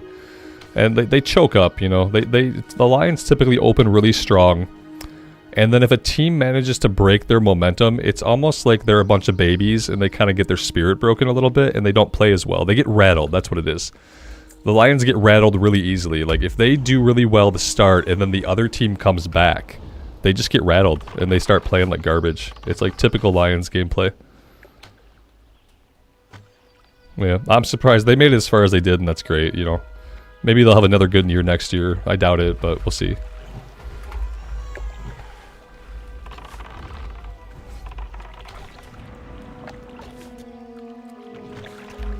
Kansas City is my favorite team. Like, the Lions in Kansas City are close. I got into football during, like, the 7 years that we lived in Missouri. So we lived in downtown Kansas City. So I got into football watching the Chiefs. The Chiefs were the first team that I rooted for. And, like, the year after we started watching them, they started to do really well. And so I'm rooting for the Chiefs for the Super Bowl. It would have been nice if it had been Lions Chiefs Super Bowl, then I really wouldn't have cared who won. It would have been a win for me either way. So, yeah. I like the 49ers. I like Brock Purdy. I like McCaffrey. I think they're amazing players. Like, some of the stuff they managed to pull off is incredible. Especially for as young as they are and as new as they are to the league. So, like, if the 49ers win, I won't be broken up about it too much. I really just didn't want the Ravens to win. I kind of just hate the Ravens. I don't know why. When KC beat the Ravens, I was like, okay, at least, like, no matter what happens, it's not going to be a Ravens Super Bowl. I don't want to see the Ravens. I don't want to see Lamar, like, squeaking out of every single tackle. Like, every single tackle, this guy just, like, squeaks out of it, man. It's crazy. I wish I could root for him because he's an amazing player, but I just don't like the Ravens. Our inventory is full, and I'm done here, so let's hit the road, shall we? McCaffrey's been in the league for 7 years, has he? Why does he look like he's 23? I never saw him before last year. I remember watching him on the 49ers last year thinking, like, he's really good. He looks like he's 23 years old, so I guess he started playing in the NFL when he was 14. Maybe he's just one of those people that just look really young. Yeah.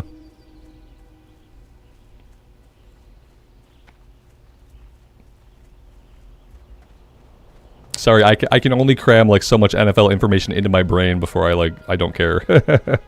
I thought he was new because I'd never seen him before last year and he looks like a baby, so.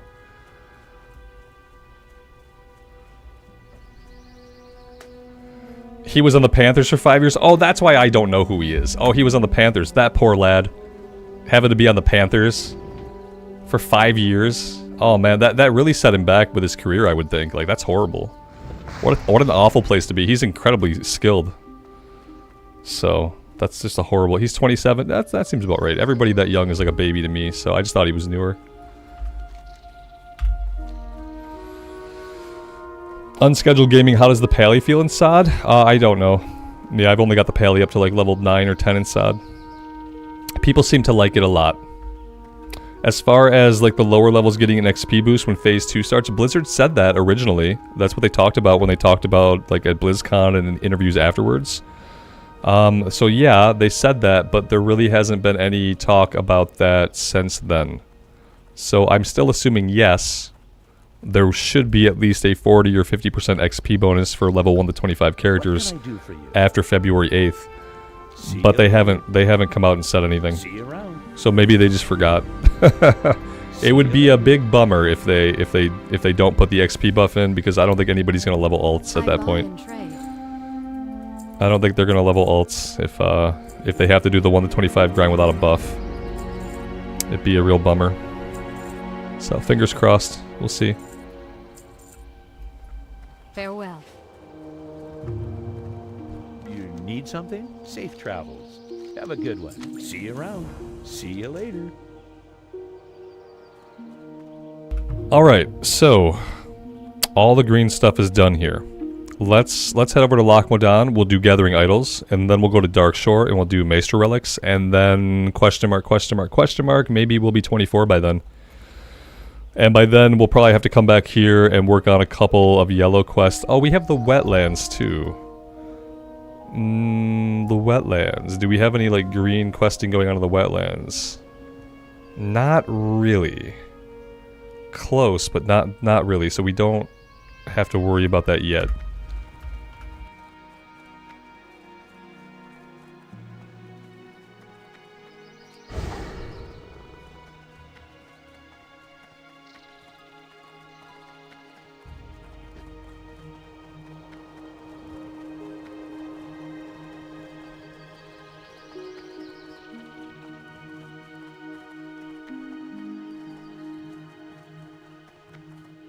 Hello.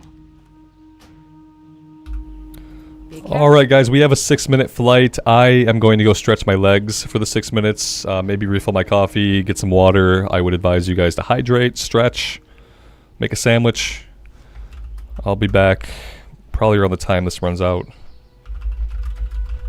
I'll put that in the chat. I will pin that, and I will see you guys on the flip side.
And we're back.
What's been really crazy about SOD consistently is like no matter what time of day that I play, no matter what day that it is, no matter how long the phase has gone on, like there are tons of BFD groups, like all the time. Constant scroll of people looking for more for BFD, looking for group for BFD. It's like basically endless. It must be super easy for most groups to clear it by now. Because yeah, there's just like tons of groups going out. I guess it helps that it has like a 3-day reset.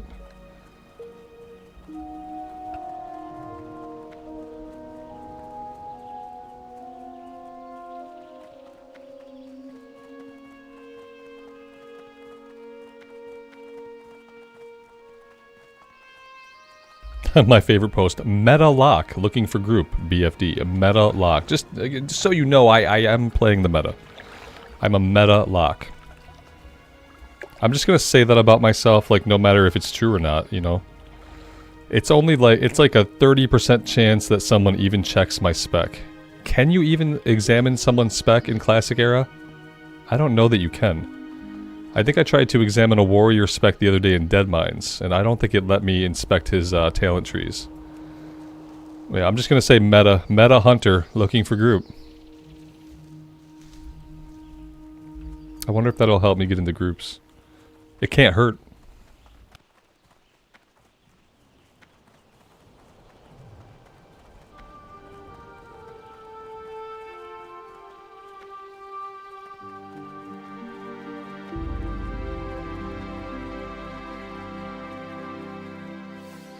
Oh, Dirk, you can't wait for the Scholomance dungeon? I don't think I've ever done a vanilla Scholomance. I don't think so.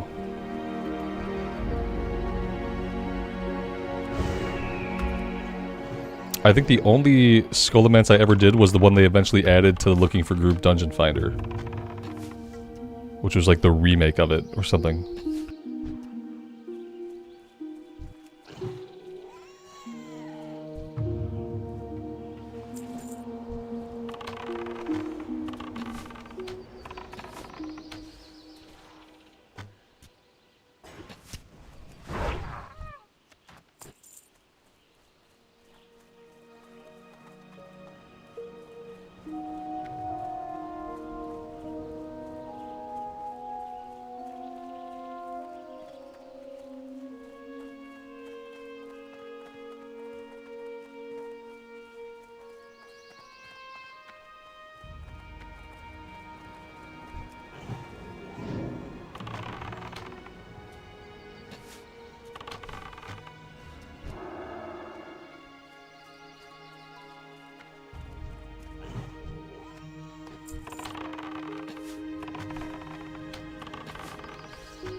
There you go, fitness. Yeah, look for people that way in real life. Just say you're a meta person.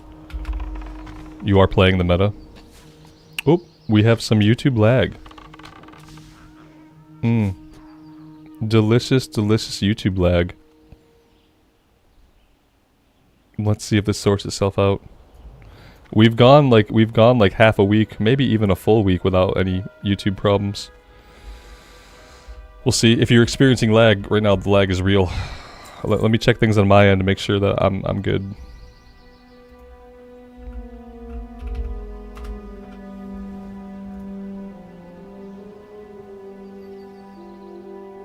Well, everything looks okay on my end. We'll see. We'll give it a minute to see if it sorts itself out. It's been a while since YouTube killed my stream. I guess it's about due.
No!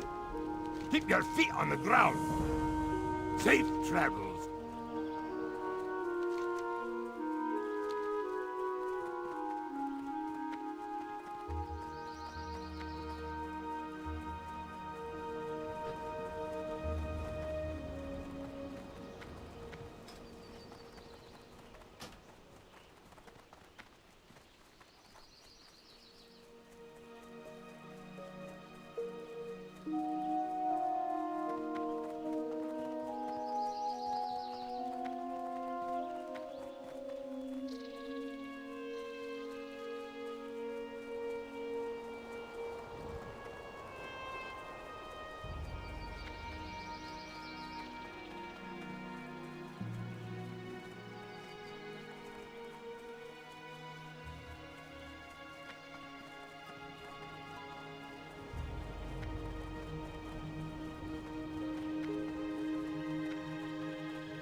What's on your mind?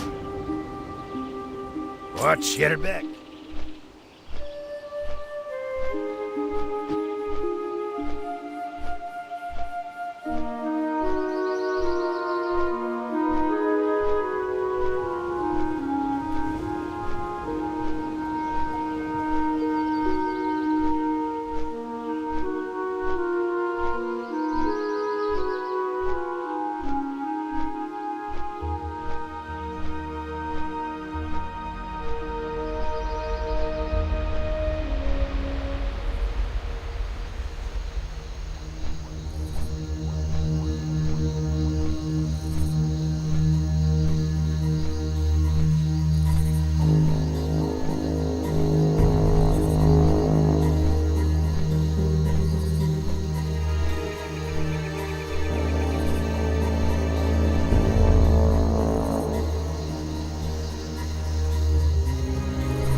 Yeah, we're back to some kind of stability. At a lower bitrate than I would prefer. But we're green now. Now that we've lost half of chat, now we're green. It's perfect.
I guess my fishing skill is like really low to be here. My fish keep getting away.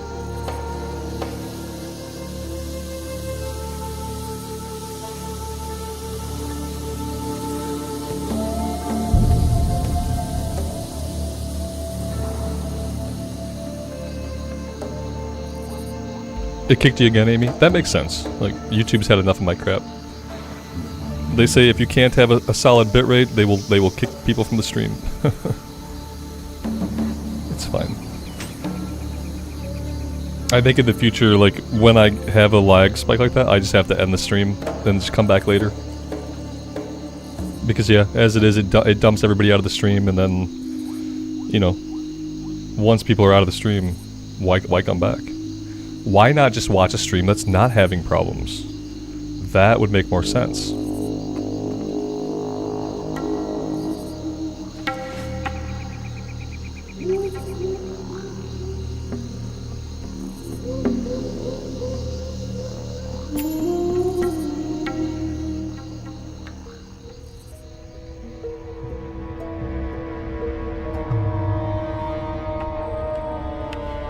I have a pinned comment. It doesn't matter. There's nobody here to see it, so it's fine.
Yeah, it seems fine now.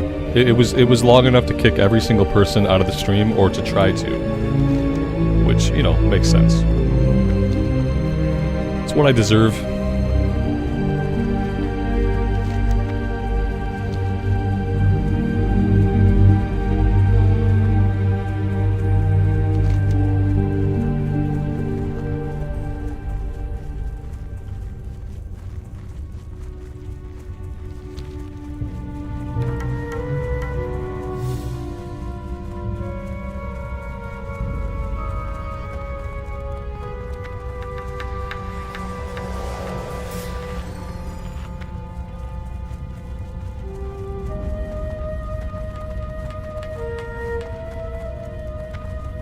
It failed to kick you. Awesome. Yeah, I guess it's probably an autoplay thing. Yeah, like once YouTube doesn't see enough bandwidth to keep the stream going, like of course they're just gonna kick everybody that they can. Push people into some other content where they can sell more ads. And then it's probably hard to see that the stream is still going once you have been taken out of the stream. I think in the future when that happens, I'm just gonna end the stream. And I'm gonna wait. And then if everything seems to stabilize, I'll just start the stream back up later on. At least that way people know. They'll see like that the stream is gone. And then when the stream comes back, they'll see the stream go live again. As opposed to like right now, like when I just wait it out, it kicks everybody. But then since I technically never stopped the stream and went back live, it doesn't notify people that we're back. So yeah, it's been like a half a week since we had any issues. But I think that just in the future I have to just end the stream at that point. If it goes on for more than like a minute and a half, it's more beneficial to stop the stream and try again later, I guess.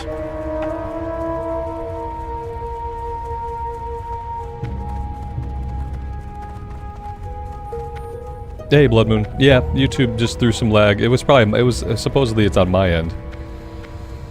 But, you know, since it's only visible doing a speed test on my computer, we're not able to convince the ISP apparently that they're actually capping my upload speed at random points throughout the day.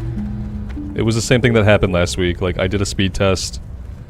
Instead of my upload speed being the hundreds of bits that I pay for, it's like 4 or 6 or 10 when it's supposed to be 500 gigs up. 500 megabits up, sorry. Don't quote me on anything right now. But yeah, since it only seems, since only I can prove what's happening, and since I can't talk to the ISP because I am not the account holder, they'll never get resolved. It'll just be an issue that creeps up every once in a while at the worst possible moments, and it'll never get fixed. Maybe until we're living somewhere else and have a different ISP. So yeah, fun times.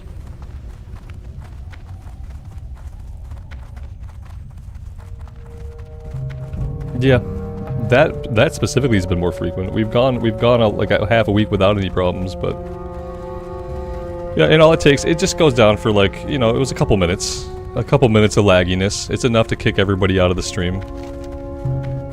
And then again, there's no way for people to know that the stream is fine except to try to reload the page, but why would you? It pushes you into some other content that isn't having a problem, so I get why people wouldn't bother coming back.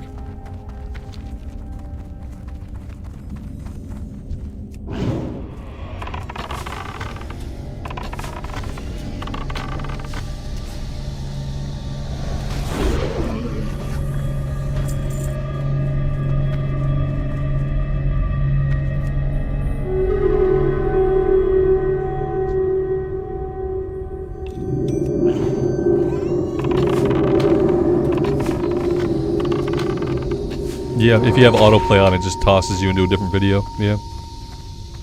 And then you're like, look, a content that's not having lag problems, yay! Of course, like I would stay there too.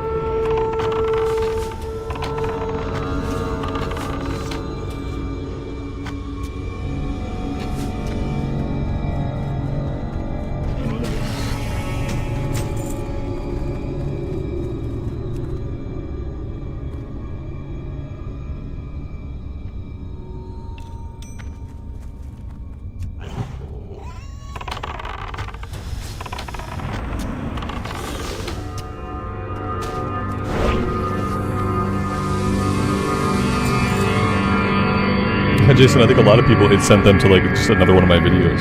So like they were just like, oh, okay. Same guy, no lag. Okay, I'll take it. I appreciate it though. Yeah, it's just one of those unfortunate things. One of the unfortunate things of what I'm trying to do, like any minuscule interruption basically just devastates the entire stream.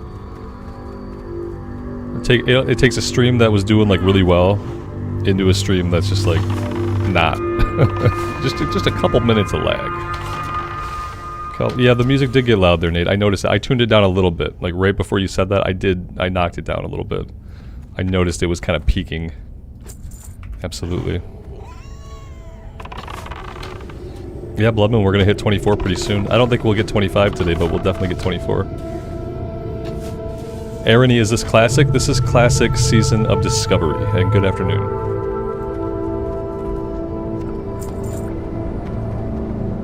Yeah, it's not bad. It just overall hurts, you know. It just hurts to have half of your people kicked out of your stream in the middle of the stream. Even if people can find their way back, it's not the kind of experience that I would want people to have.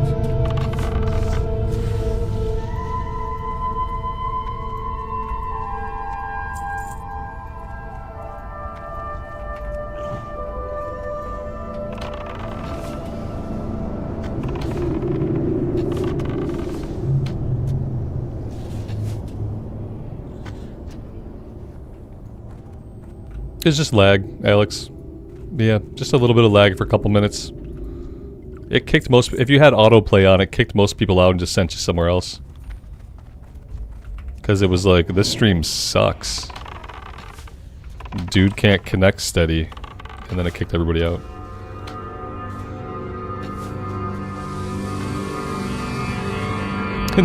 Now there's no lag, but now it's telling me to... Now YouTube is telling me to lower my bitrate. It says... Let's have a look. It says, warning, the stream's current bitrate of 15,000 kilobits per second which is what I stream at every single day, 15,000 kilobits, which is not really that big of a bitrate, is lower than the recommended bitrate. We recommend to use 13,500. So instead of using 14,300, it wants me to use 13,500. Or else maybe Daddy YouTube will punish me. Maybe I should switch my bitrate from 1400 to 1350. I don't know. At this point, I'll just do whatever it says, in the hopes that it will leave my stream alone. Here, we'll do 13,500 kilobits per second, and we'll just roll with that. We'll roll with the YouTube recommendation. Wants me to bump my bitrate down by about 100. There we go. I hope it makes it happy.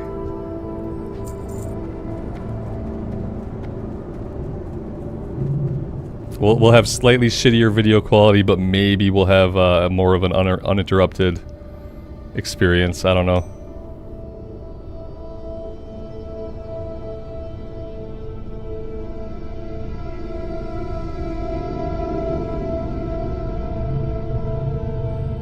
Anyway, let's move on with life.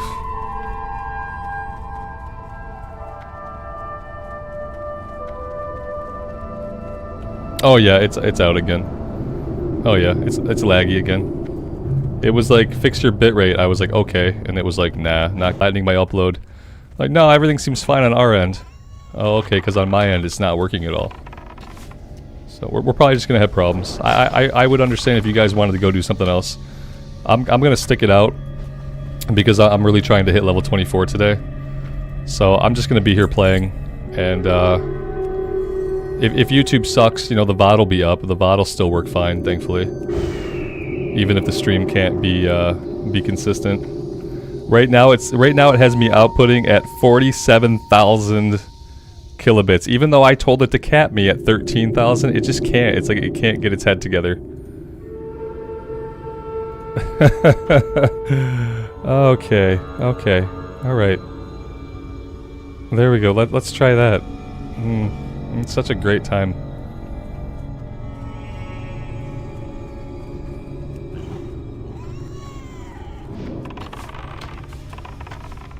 I appreciate you guys sticking in there, I really do.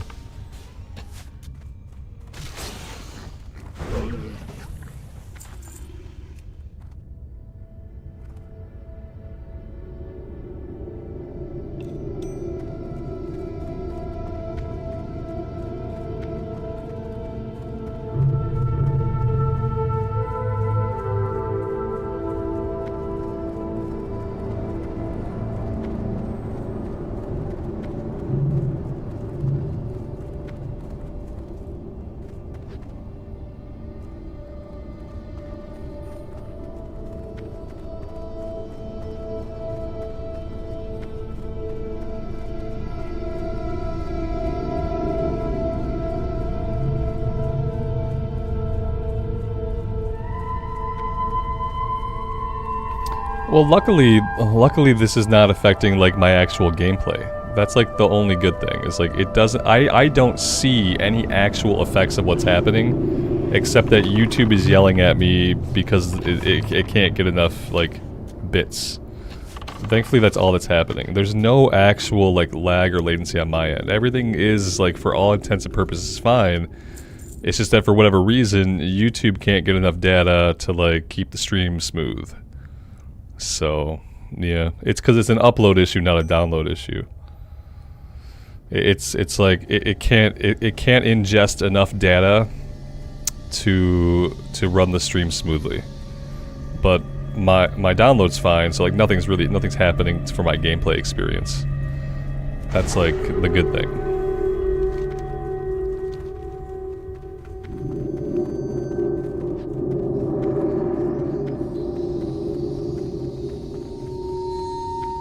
Yeah, I don't know.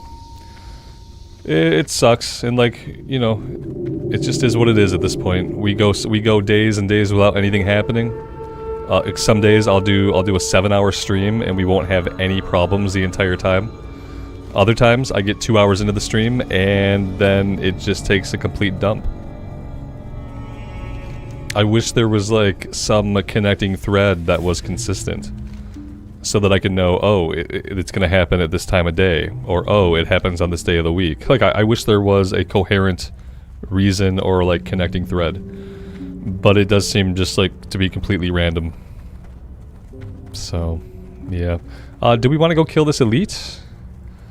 We could probably kill this elite. Let's go do that. Be sad dog, good afternoon.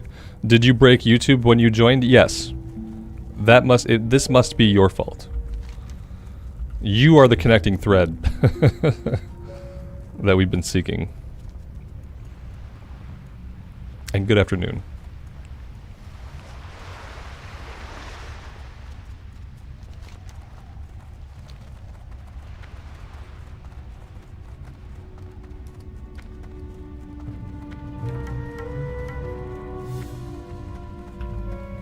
Good so far. Good afternoon to you. Welcome to the stream.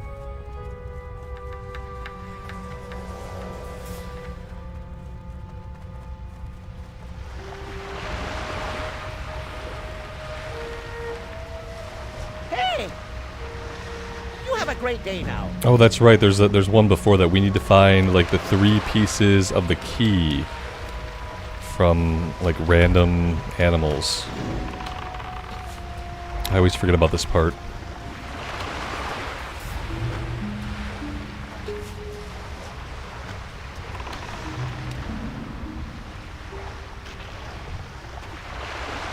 It's great that we need to collect pieces of things because my inventory's full.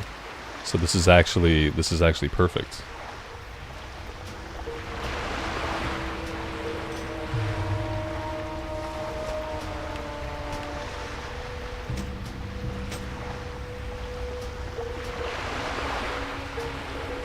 There we go.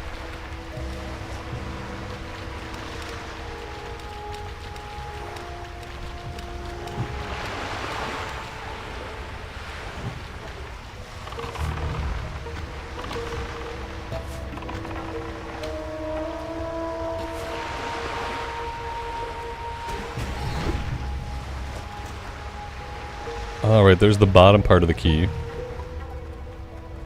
So what else are we going after? Is it bears and moonstalkers?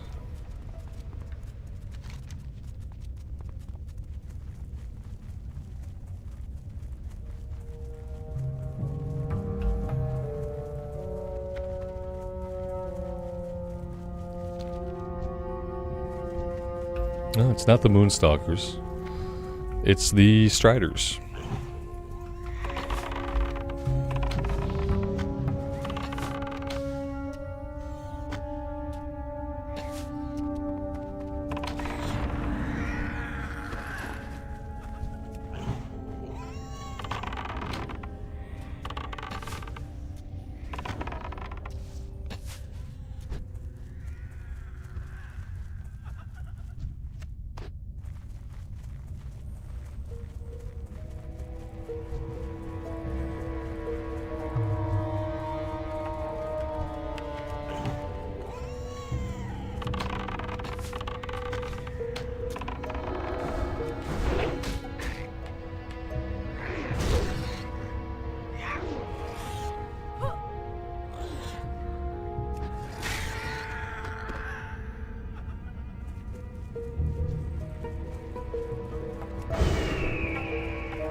What is this dropping from? Maybe it's a Threshodon? I really don't know what we're going after for the last piece of the key. Either a Murloc or a Threshodon, I guess. It says there could be one out here. It's a Murloc. Okay. Well, that makes it a lot easier. It's funny that it only marks one spawn point when there's tons of Murlocs over here. Very misleading.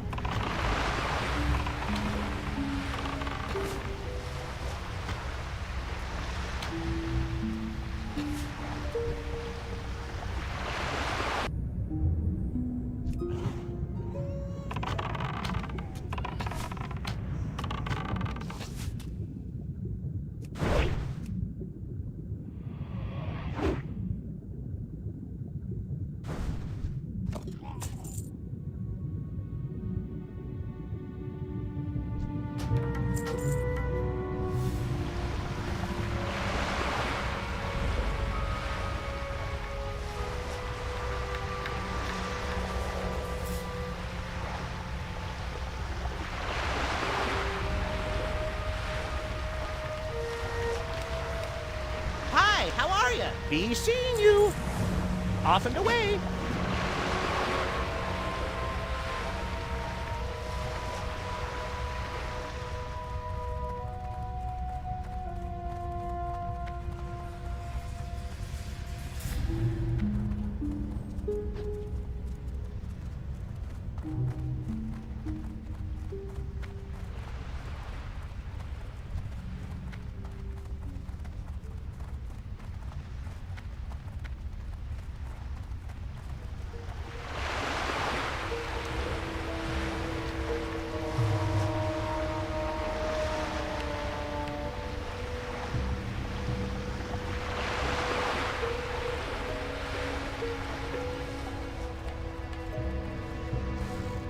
Oh, he follows me. Okay. It's so confusing in Classic when you have an escort quest where they follow you. Because then you think like, well, if that's a real thing, why doesn't every escort quest work that way? Why are there some escort quests where I have to follow them? Like, I'm supposed to be the one escorting them, yes? In that case, they should just follow me like this guy's doing.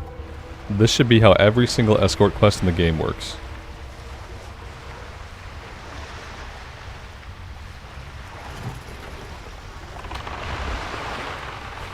We can poison this thing, like for whatever reason, we can poison it. So yeah, that's awesome. I'm not gonna complain. That's great. I think we had a little bit of help there, from like a mysterious hunter whose pet almost got killed. Then they vanished. Need assistance? Alrighty then.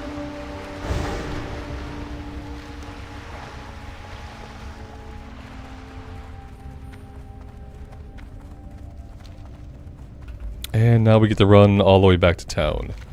Is there anything else we want to do here, though? Absent-minded prospector? Maybe. Oh, we have to turn in the Maester relics anyway. So yeah, in that case, let's grab absent-minded prospector. We'll turn in the Maester relics, and we'll do that one. That might be the last of what we do here. And then our Hearthstone setback in Lakeshire, we can just hearth out.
Ashenvale's better than Darkshore? I mean, sure.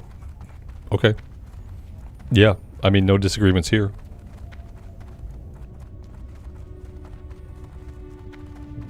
It's classic era, so you have to level in all the zones. None of them are optional. I'm not in Darkshore because I think Darkshore is better than Ashenvale. I think I'm in Darkshore because Darkshore comes first. That's all. But I agree. Ashenvale's prettier, and it has a much better soundtrack. Darkshore, I like the look of Darkshore. Darkshore's soundtrack isn't that good. It could benefit immensely from like some better music. This is like just weird ambient tones more than anything else.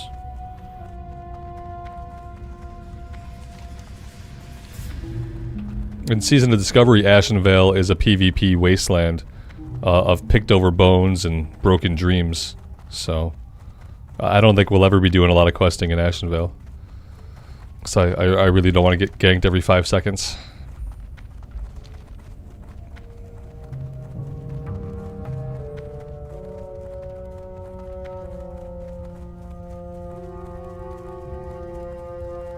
Yeah, this will be my third level 25. I didn't really dig the warrior or the priest, so far I've been liking the button pushing on the hunter better than either the warrior or the priest. It's been a good time.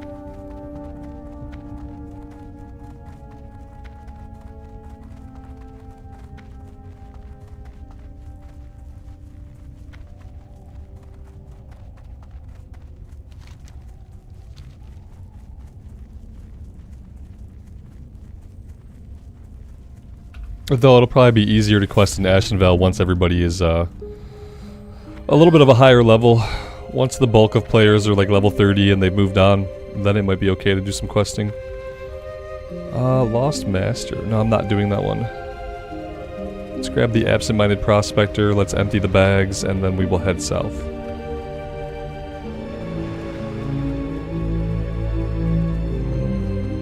How are you?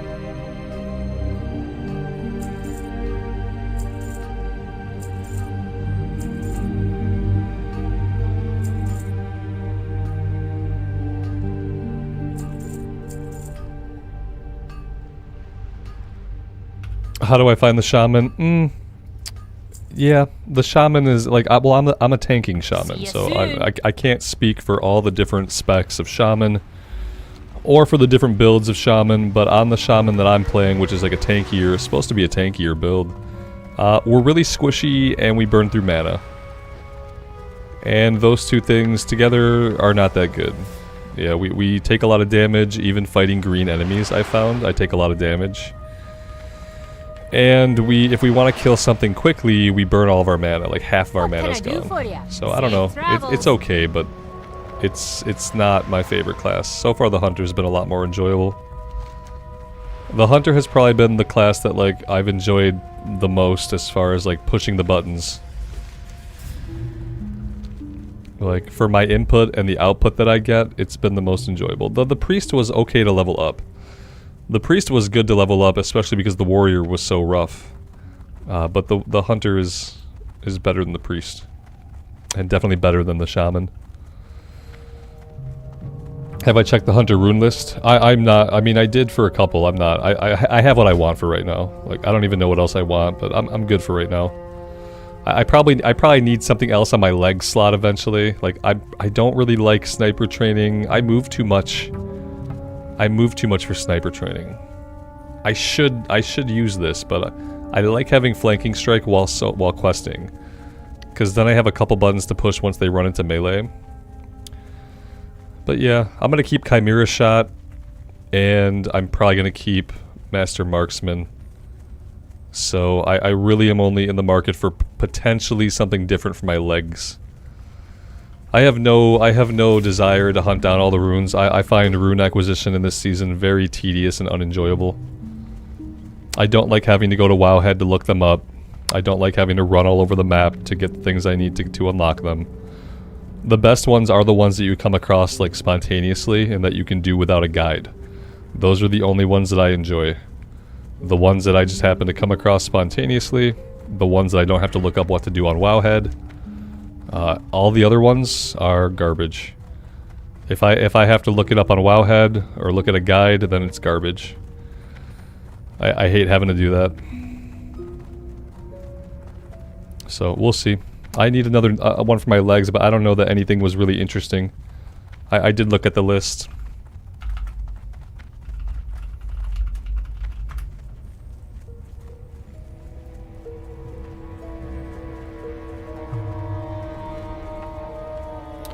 Let's see, Kill Command would be okay, but Kill Command I think is one of the ones I have to like find an elite somewhere that I would not normally be. Increase your pet's damage done. Yeah, that would be okay. That'd probably be better than what I'm using. Serpent Spread. Targets hit by your multi-shot are also affected by your Serpent Sting. That could be pretty fun in like a dungeon type of situation, I guess, for AoE. And that's it. So like maybe I would want Serpent Spread or Kill Command for my leg slot. Kill Command. Head to Stone Talon Mountains. Oh, okay. A zone that I would basically never really go to on Alliance. Got it. Got it. Go to Stone Talon Mountains. Find Jigsaw Mad Rocket. No fucking idea who that is.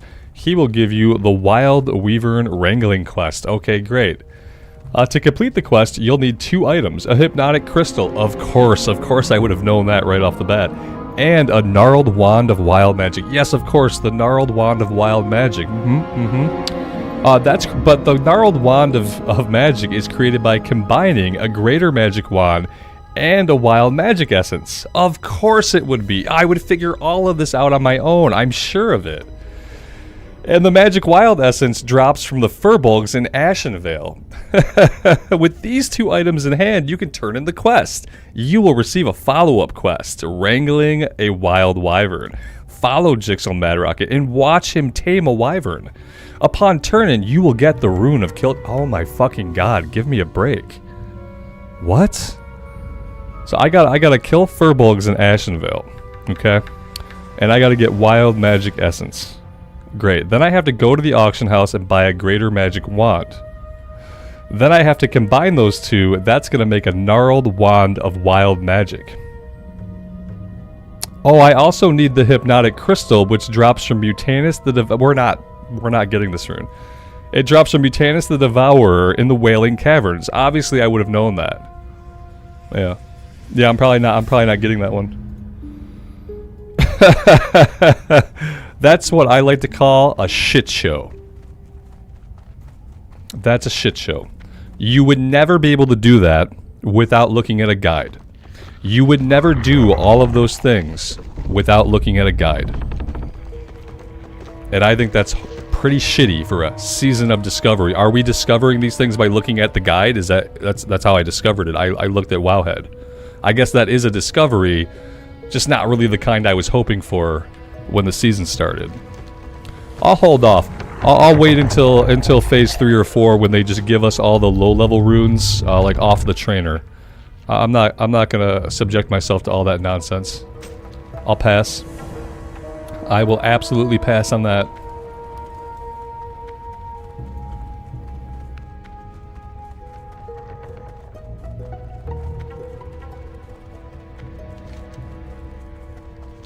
So yeah, eventually what I'll do, if I ever run any dungeons, I will go with sniper training instead of flanking shot, and that's going to be our build. We'll have sniper training, we'll have master marksman, and we will have chimera shot.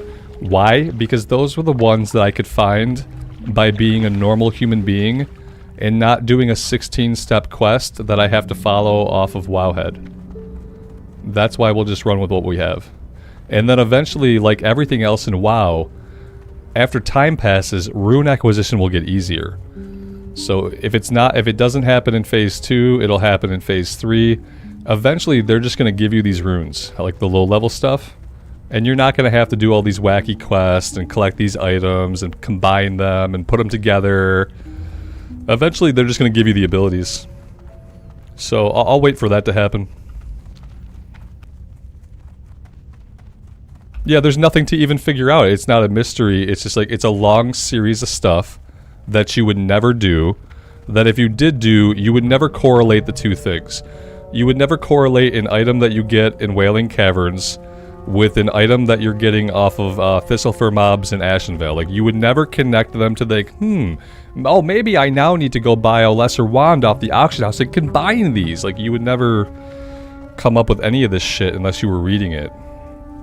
It's a joke. It's just a joke. And I don't like being the punchline. So I'm not going to be getting that one. Oh, looks like somebody's already doing the quest. Oh, what a bummer. I was hoping we could do this one for some quick experience. But, yeah. Oh, look at this, though. Let's go gather all of these beach sea creatures. And then maybe by the time we're done doing that, maybe dude will have reset. We'll see.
The infamous leggards.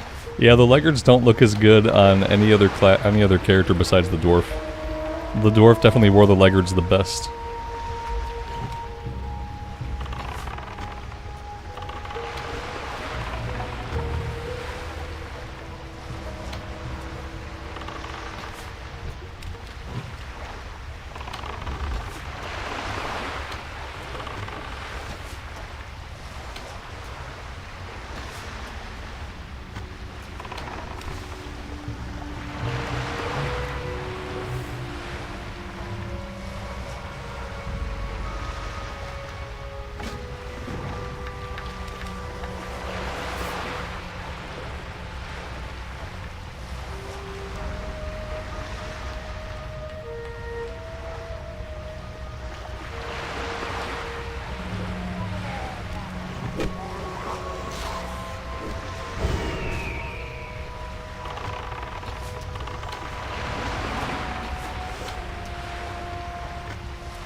I can't even figure out like what part of this thing it wants me to click on. It like illuminates the whole body, but it clearly wants me to click on a very like a specific part of it. Maybe I have to go to the other side of its body. I don't know. Yeah, maybe. Oh, we're getting attacked from multiple angles here. Let's send the pet up here.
I feel like we could wait here all day. Oh, here he is. He was hiding. I didn't see him. Well met. Does anybody else? No, no one else is around. Okay, we should be able to do this. Keep your feet on the ground. It can get a little bit iffy, but it's not hardcore, so we should be fine. This is nice. We should definitely hit 24 here. And then, yeah, we'll just have to get one more level doing a couple of yellow quests.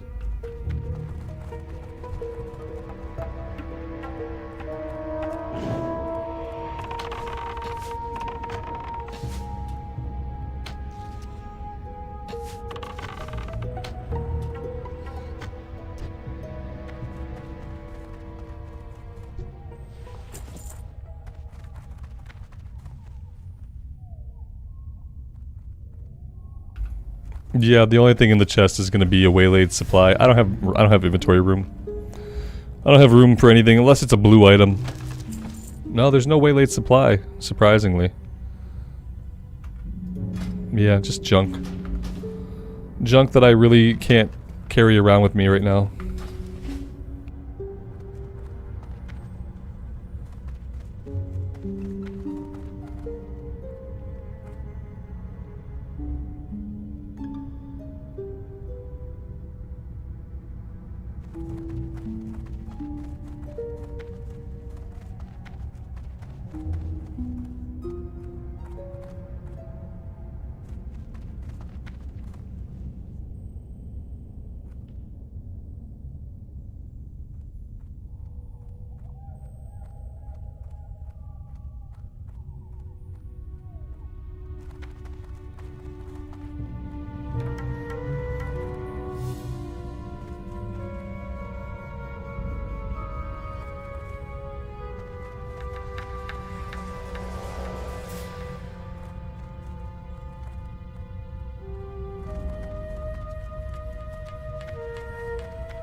Here we go, level 24. Let's put another point into improved arcane shot.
Alright, there we go.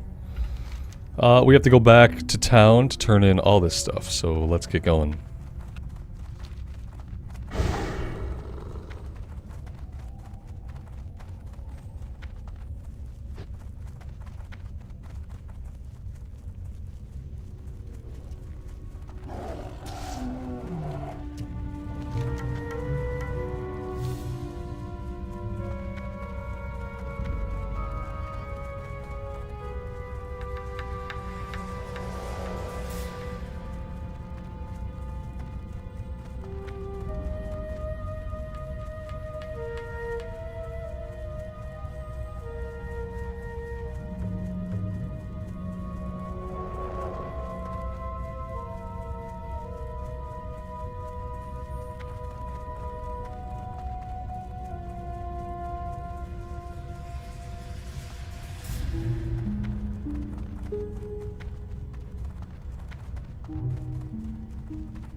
Hello!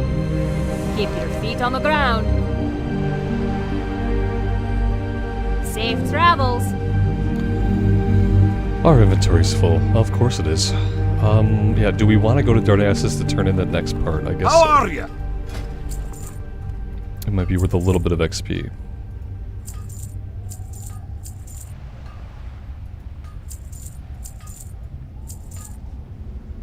Be good.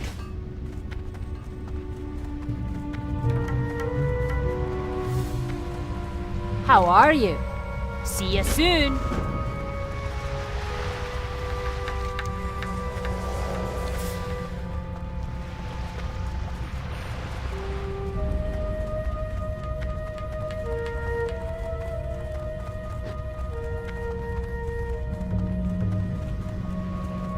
Commando, that's a little random. Which do I like better, House of Dragons or The Witcher on Netflix?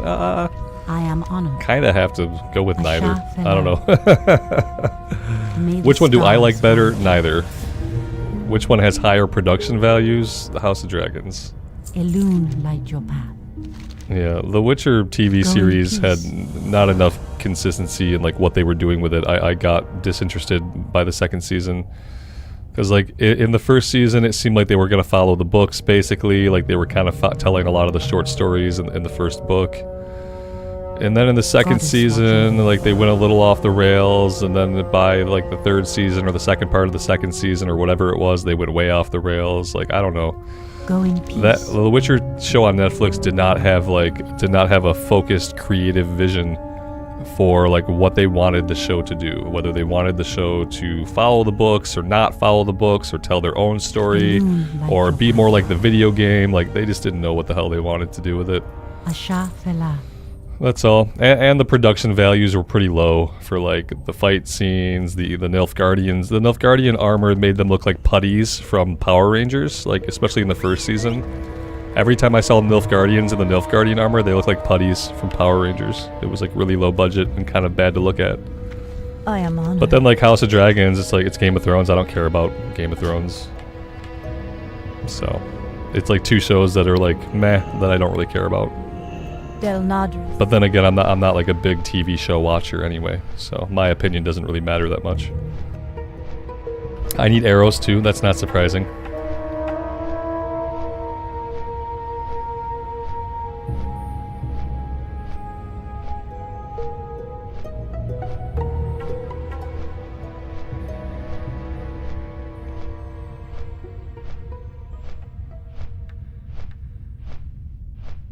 I feel like shows based on books, they need to like find their identity like really quickly. And one of the first things you have to decide is if you are going to follow the books or if you are going to go way off the rails.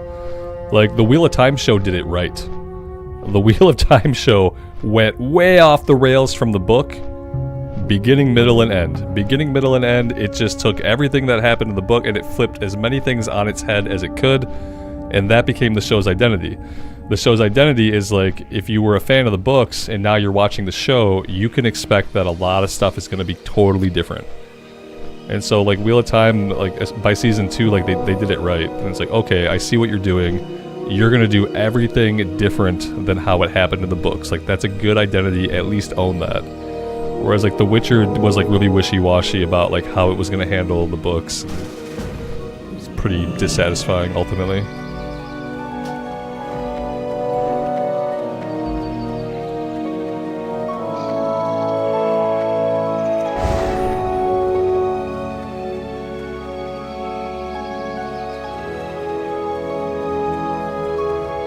$25 today? I don't think so today.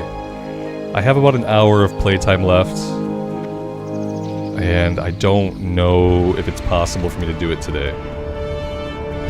I could have swore I had. Oh, there we go. Who's inviting me? Oh, is that one of your characters, Alex? I got an invite, and I was like, nah. I just unless you say something first, I usually would like decline any invite or anything. Am I a Game of Thrones fan at all? No, the books are crap. The first show was okay. Like I'm not a fan of the books or the world or the characters. Like I'm just not. I watched the entire TV series because my wife was into it. So like I've seen Game of Thrones front to back. I watched House of Dragons. It's okay. Like I don't really care for that kind of storytelling. So it's the everybody dies kind of storytelling. And like I already spent like 10 years watching The Walking Dead. I just really didn't need like another everybody dies type of storytelling. I'm just not a big fan of that kind of storytelling. And as for the books, like in a book, like I don't want to spend 3 pages reading about some dude's like juicy chicken leg that he's gnawing on. Like there's descriptions that I appreciate, and then there's like a level of description that I don't really care, that I don't think is really good. Yeah, I don't know. It is outside. I did figure that out. Took me a minute. Alex, what's up, my man? What's going on? The grease dribbled down his chin into his lap. Yeah, exactly good so far. I don't need that kind of crap in my life. Whoa, hey. Alex. It's awesome, man. Thank you so much. That's amazing. Look at all the pretty blues. Ooh. I like it. Thanks so much. Look at that. Who needs to do dungeons? I don't need to do dungeons. Now, if only I can get some pants that could cover my legs. That'd be great.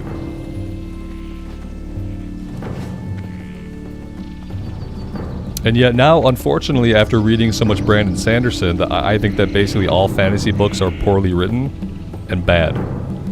Because once you read too much Sanderson, you just get really spoiled. So there's that, too. You got my attention. Off with you. Take the fossil to Menethil Harbor. Safe travels. Okay, maybe eventually I would do that. What about the Viking show on the History Channel? Never seen it. Never seen it. I might watch that Shogun show that's coming out to FX later in the year, though. I saw a trailer for that, and that looked pretty cool. It obviously gave me like Last Samurai vibes a little bit. But I might check that out. I don't really go for things that are like, if I'm gonna watch a TV show, I want it to be like fantasy. I don't want it to be something like even remotely grounded in reality. I find reality really boring because I have to live in reality all the time. So if I'm gonna waste my time watching a TV show, I like it to be of the fantasy or sci-fi or like out there variety. Not just like based on historical events or something. I don't know. Alright, we're back at the Lakeshire Inn. We have this last level to go. We can work on some of the yellow stuff here. The Viking show is nearly fantasy. Yeah. I kind of knew that about it. I get what you mean. That's kind of how I feel about Game of Thrones. Game of Thrones is kind of fantasy. Like, there are dragons and some other shit, but mostly it's mundane, like medieval political stuff. Like mundane, medieval, political, murdery stuff, I'm not really a fan. I like there to actually be a little bit more. Marcin, you must have missed him. I just said my 2 cents about The Witcher. They needed to pick whether they wanted to follow the books or not follow the books from the get-go and not be so wishy-washy. And they needed to not have the Nilfgaardian armor look like putties from Power Rangers. That would have been a good head start. Alright, I have to AFK for 1 second. I'll be right back. I got a bio. I'll be back, and then we'll keep going. I don't think we're gonna hit 25 today, but we might get close. We'll see. See you guys on the flip side.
Alright, let's go. Let's see what all we can get done. We're gonna head out to the Blackrock Menace. which is going to be all the way over here. We could try to do... We could try to do the Shadow Hide Pendants. I don't really want to. I would probably do... Well, we can go up here for Blackrock Menace as well. Blackrock Bounty is Champions. The Champions are in a slightly different spot, I think. Let's fight over here. I kind of like this little area. It's a decent little grinding spot. Arrows. Do I need arrows? Oh my god, I need arrows. I need arrows and like a ton more inventory. I didn't get arrows, yeah. It's awful.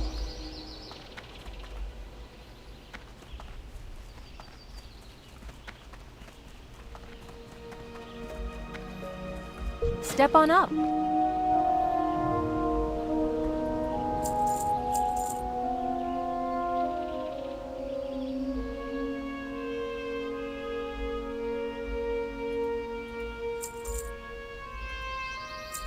Oh, I need to redo all my runes before I get going.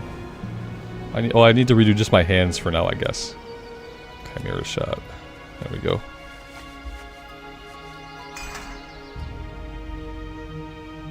Have a good one. Looking for something specific? Go with honor, friend. No, I don't like spending my time watching anything realistic.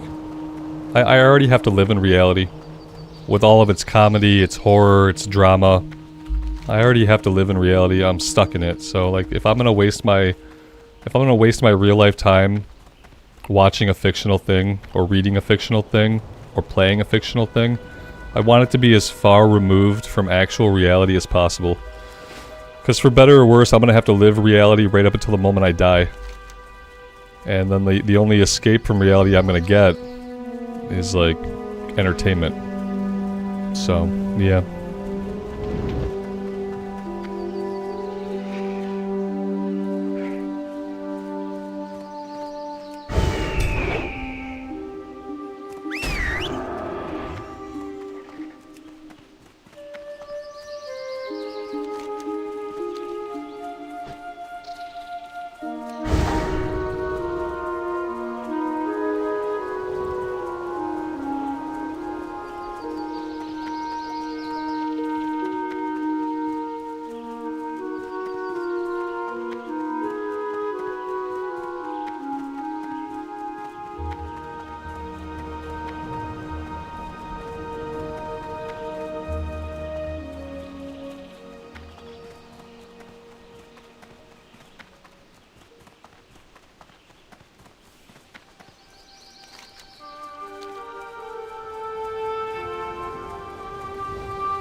Is the sword a one-hander or a two-hander? It's a two-hander.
The polearms are cool, but none of the races have a good polearm animation. Because they swing the polearm the same way they would swing a sword, the same way they might swing an axe, the same way they might swing a mace. Like, I don't feel like there's a race in the game that has a good, like, polearm swing animation. Because it's a pole, you should be thrusting with a polearm. And they're not thrusting with it, they're just grabbing it and, like, slashing with it in some weird manner. Otherwise, it would be cool. Maybe retail does it a little better, but in classic, I don't feel like there's a good swing animation for a polearm. Using the two-handed polearm on my warrior was like really just wonky and kind of stupid looking. I guess if it was like a Nagata, if it was like a polearm with like a more of like a long blade on the end of it, that might make sense. But not when they're spears. When they're spears, there's just no good attack animation for them.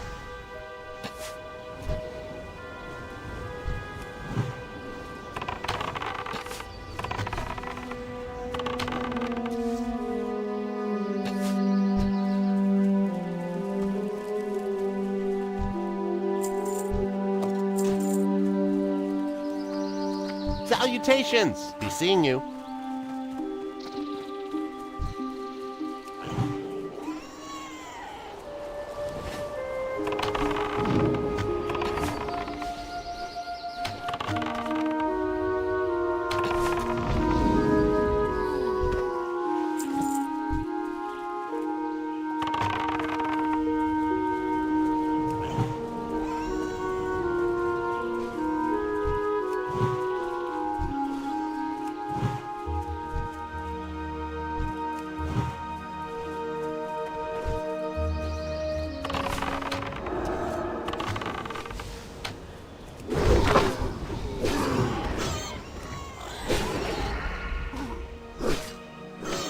He netted me right in the dead zone. What a pro.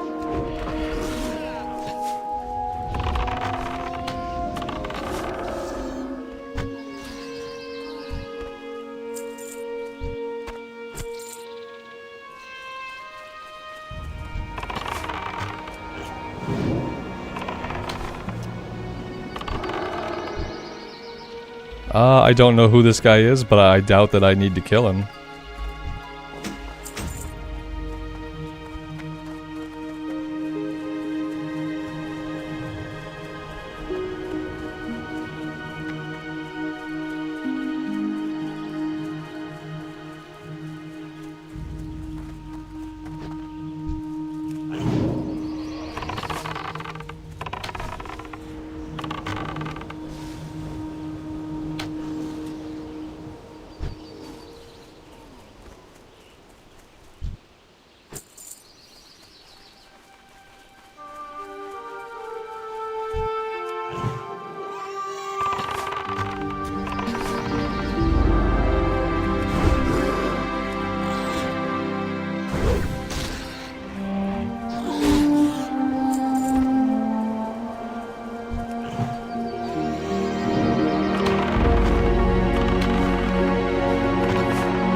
This guy is also an elite. For whatever reason, there's multiple elites here. I didn't know he was an elite. Let's try to heal the pet, I guess. Maybe he'll pick aggro back up in a minute. Maybe he won't. I don't know. Let's just kill him.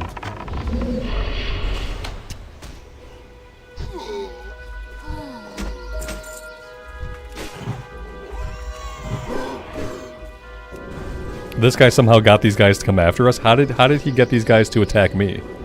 I wasn't involved with that pull at all, but somehow he got these guys to attack me. Congrats to him. He wins the game. Mother effer.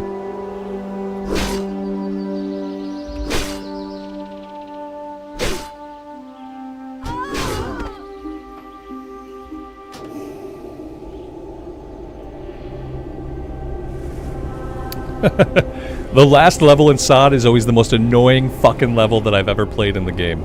I don't know why. All the annoying shit like happens right at the last fucking level. Oh, I hate it. Motherfucker. Yeah, he somehow got those guys onto me. I don't know what he did. Yeah, sod aggro has always been fucked up. Yeah, absolutely. It's really easy to get enemies onto another player's aggro chain. It's easier than it is in any other version of the game. It's really fucking easy. Just like, you just gotta breathe on a nearby player and you can dump all your aggro onto them. It's like, it's effortless. What I'll probably do is I'm gonna go until time today. I'm gonna go until time. I'll probably grind the rest of this level out on my own. Like, so whatever I don't finish on stream, I will probably ding this character to 25 today, like in my own time, just to get it done. Because it's probably just a me thing, but I find the last level, especially in SOD, to be just incredibly annoying. And typically it's when all the annoying stuff starts to happen to me. So, yeah, it's probably just a me thing. I probably just get impatient with that last little bit of leveling. Yeah, he pulled them towards me on purpose, right? He ran towards me while I was fighting the elite, and then he backed off. But then he let aggro slip on 2 of them. It was an intentional move. You know, maybe he thought I was in a position to be able to help him out, but my pet was dead at that point, fighting the elite, so... It might not have been him trying to get me killed, but it was him trying to get me on the aggro chain so that I would have to help him out. So yeah, we'll see how far we get on the stream, and like by tomorrow this character will probably be capped out. They might go back onto him, yeah, but he'll probably just kill him. He'll probably kill him because he hadn't just fought an elite. I could have killed all 5 of those guys had I not just fought an elite. That was the problem.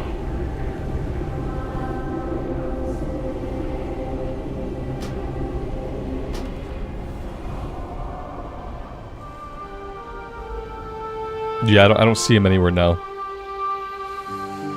Oh well.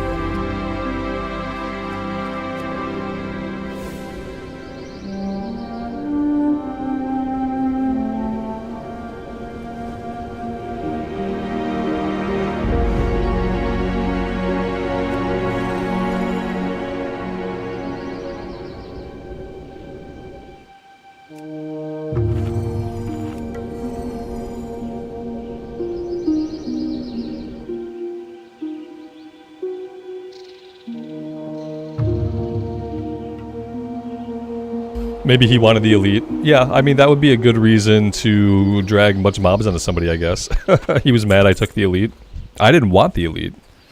I didn't realize it wasn't elite until I had engaged a different enemy, and the guy just happened to be an elite. I had no idea. Yeah, maybe he was mad because I took his elite.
If the respawn rate picks up, I might just grind here for a bit because there's a vendor nearby.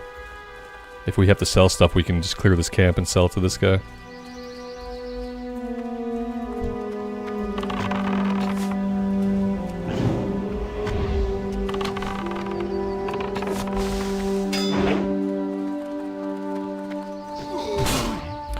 The question is, what am I going to play tomorrow after this character is capped? What am I going to do then?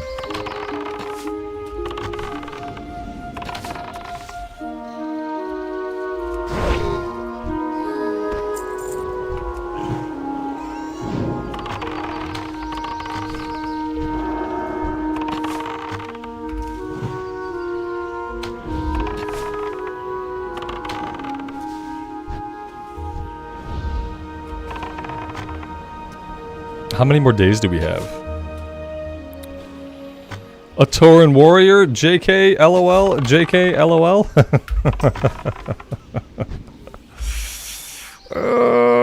No. Not that. I got that orc rogue at like level 11. I don't know. I do feel like I need a character on wild growth. I just don't know. Like, it could be the shaman. The shaman will be easy to hit to level cap. But I might just wait on the shaman until the level band opens up and just take advantage of the bonus XP for like the last 2 levels. Shaman is level 23. So like I'm not in a big rush to like cap that tune. It feels really squishy and it's giving me like major warrior vibes, which in SOD are not good.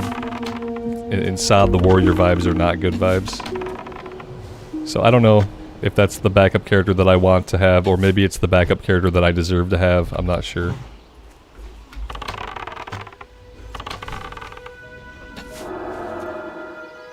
Blummoon, I can play your hunter. Nah, it's against the terms of service. I can't play on another player's account. Where is this guy going? Oh, he's dying. He's confused. Yeah, I'm not really sure.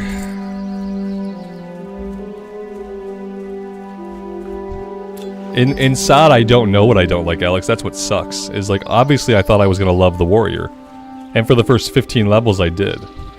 Same thing with the shaman, except I kind of knew on the shaman early on that I wasn't really into it. I let the character sit for a long time, then I came back to it.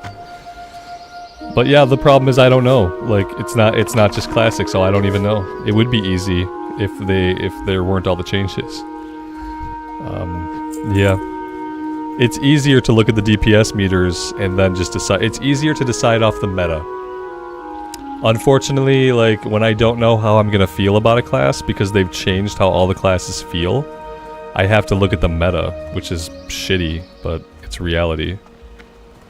And the meta says the only classes worth playing are warrior, rogue, and hunter. And everything else is trash garbage. And I don't like that. I don't like that that's true about the meta. But it is. And do I think the meta is going to be much different in Phase 2? No, I don't. I think that some of the classes that suck will just suck more appropriately with each other. And I think the classes like the warrior, the rogue, and the hunter that are top DPS are still going to be the top DPS. Because the reason they're top DPS is not going to change. They are top DPS because they deal physical damage, and they don't have cast times. So they're dealing physical damage, and they don't have cast times. And that's why their damage is better. And that's not going to change.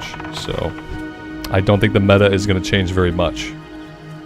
Everything below the top 3 will maybe improve a little bit, but yeah, like I'd love for there to be a reason to play a mage. But there's not, because their DPS kind of sucks. So, yeah.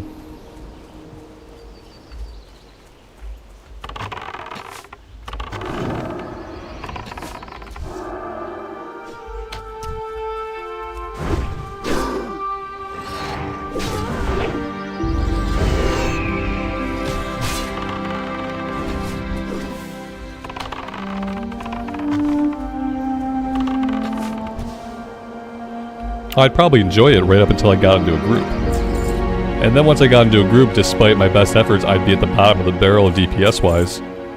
Meanwhile, the hunter and the rogue are going to be at the top. It's just going to annoy me, you know what I mean? Like, it's just going to bother me that the caster classes are just like, they're just kind of gimped. It's hard to like make a choice to play something that's just obviously kind of broken.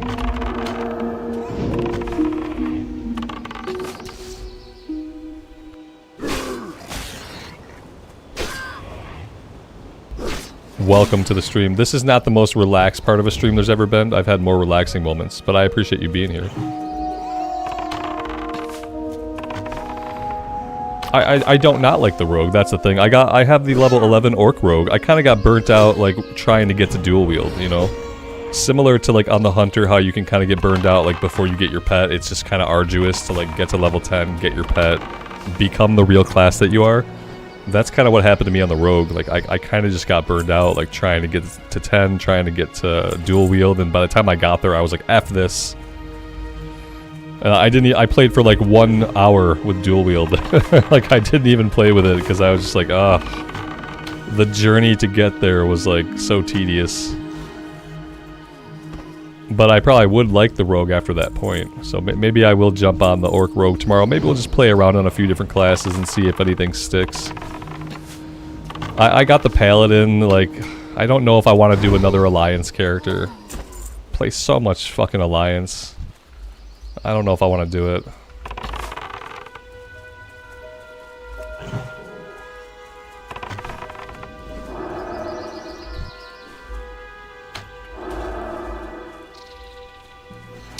My pet is just completely failing me. What is his problem? Oh, pet, I need you. Thank you. Please taunt anybody off of me would be great. I need this guy to stop hitting me. Thank you. Please, just be useful for once. Come on, buddy. There you go. He's gonna die before I can DPS these guys down, isn't he? I gotta run away. My pet's effed. Oh, he's so effed. Let's get out of here. I think if I level another character in this season, like, it sucks, but it's probably gonna have to be a horde character. I don't think I can play more alliance. I've reached the threshold of like the alliance starting zones for now, so.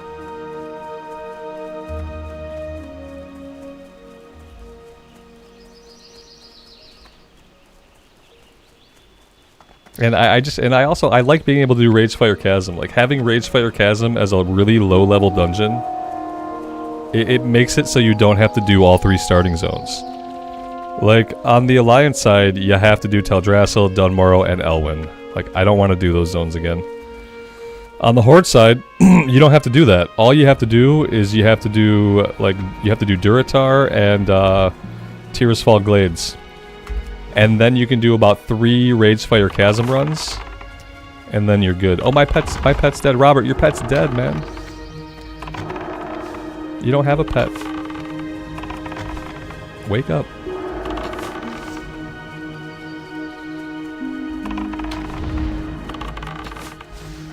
There you go.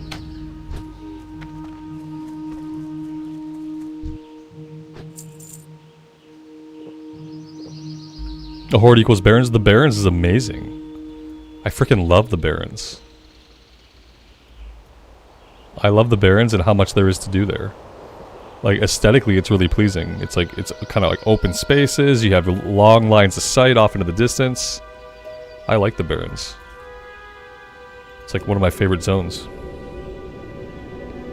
Yeah, I'm sure if you did it again and again and again, you would get tired. Just like I am now tired of Elwyn Forest, Dunmorrow, and Teldrassil. Like, I'm kind of done with those zones. So any kind of redundancy I create over on Wild Growth is going to be Horde side redundancy in case the server goes to pot. Undead Rogue. I already have an Orc Rogue. I like the Orc Rogue a lot better. I can't play Undead. I can't play Undead. I don't know. They need to have an option to cover their bones up.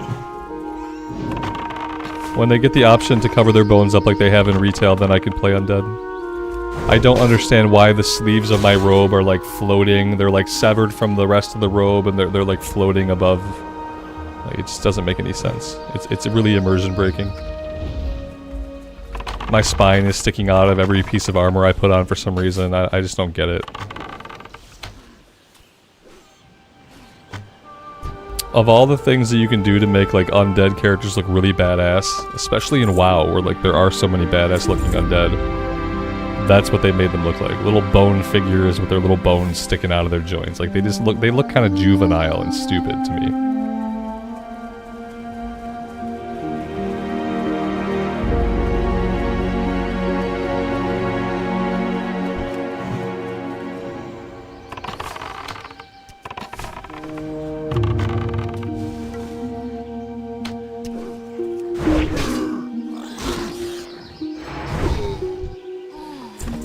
If they could just be covered up, if they could just have not their bones sticking out of their joints, it doesn't make sense. Why are their bones sticking out at your joints? Why can't you have any meat on your knees or your elbows? You got meat everywhere else? Why can't there be meat on your elbows and knees? I don't get it.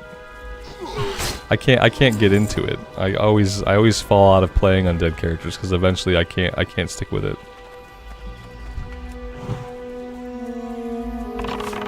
Why don't I use my bank more often? Because I'm a bad WoW player and I'm lazy and I'm thoughtless. Yeah, I'm bad, lazy, and thoughtless. I think those are probably the 3 biggest reasons why I don't use my bank more. You could apply those reasons to like any question you have, like, Robert, why don't you do X, Y, or Z in WoW? You can just boil it down to me being a bad player, lazy, and thoughtless. All of those things or any combination thereof.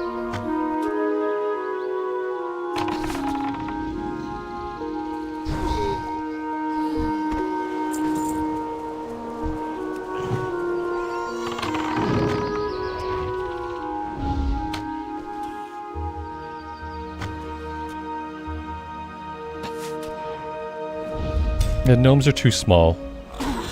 Gnomes, no, the focus of the camera becomes like a problem for me when the character's that short. Like the camera is weird. Otherwise, they're fine, I guess. They're almost too small for you to like see your gear. You can't really like see your gear on them because they're so tiny.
Our pet had 15 hit points left.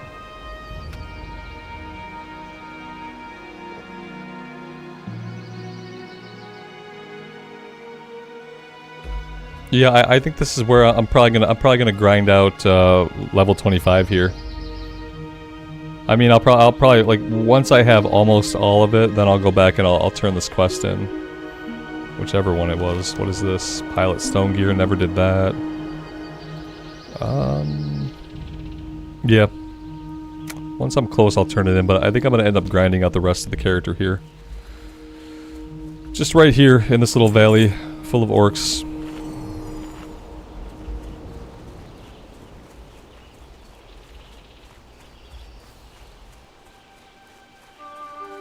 The alternative is that I'll do what I did on the warrior and the priest, which is I ran back and forth across the northern part of Duskwood. And I fought like the level 20, 21 wolves and spiders. This is a little bit of a better area because there's a vendor nearby. So I might just hang out here.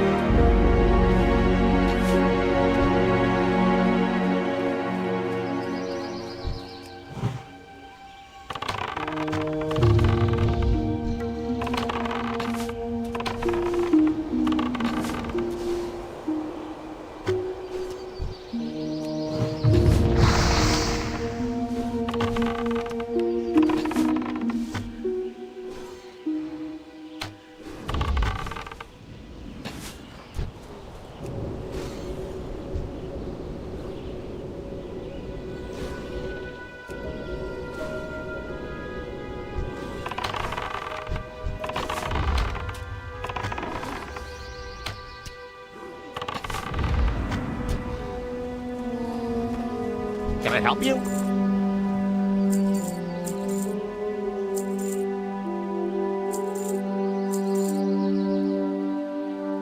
Daylight's burning.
Joseph, how about them Lions? They gave it a good shot.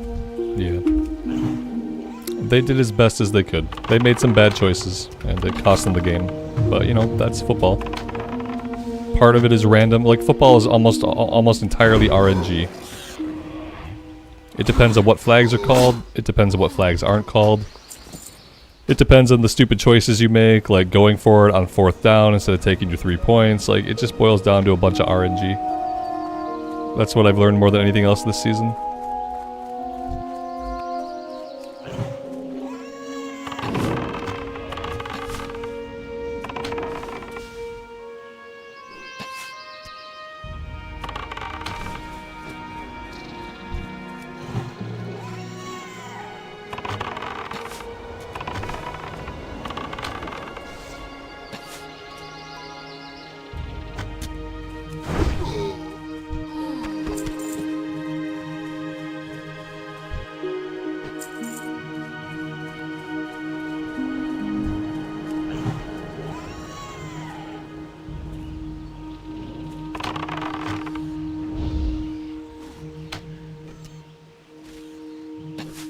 The only team I didn't want to see in the Super Bowl was the Ravens.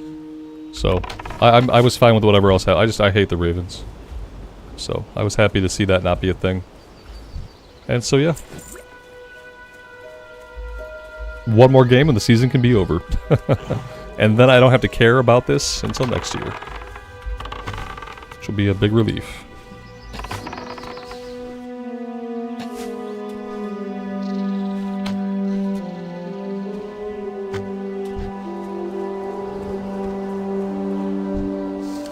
I don't watch basketball, no.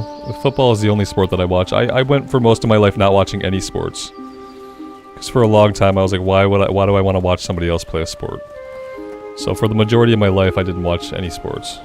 When I was a kid I watched hockey, but I'm not really counting like when I was a kid. Interesting. As an adult human I didn't watch sports. And then living in Kansas City we started watching the Chiefs, because we lived in Kansas City for like 7 years. And that got me into football. I won't watch any other sports. I don't have like bandwidth, like intellectually, emotionally, or otherwise to get invested in any other sports. You have a great day now.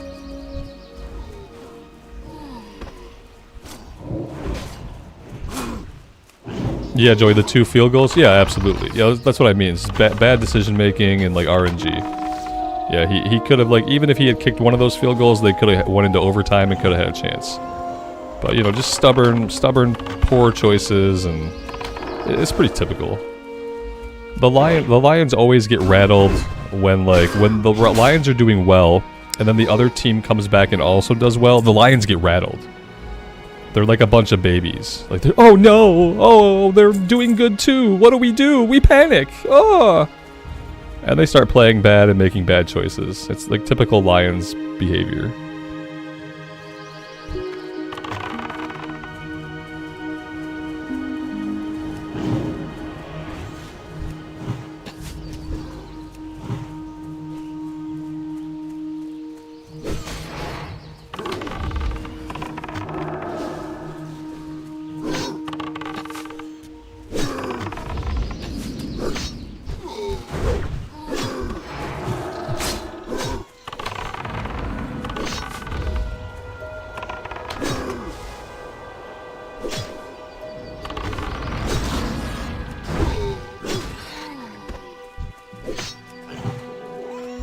The Patriots are going to make a comeback next year. Yeah, they couldn't do any worse than they did this year. And they're not going to have Belichick next year. But they couldn't do any worse. So they'll have to make a comeback. The alternative is just like delete their franchise, because they really, really sucked this year. More than they should have.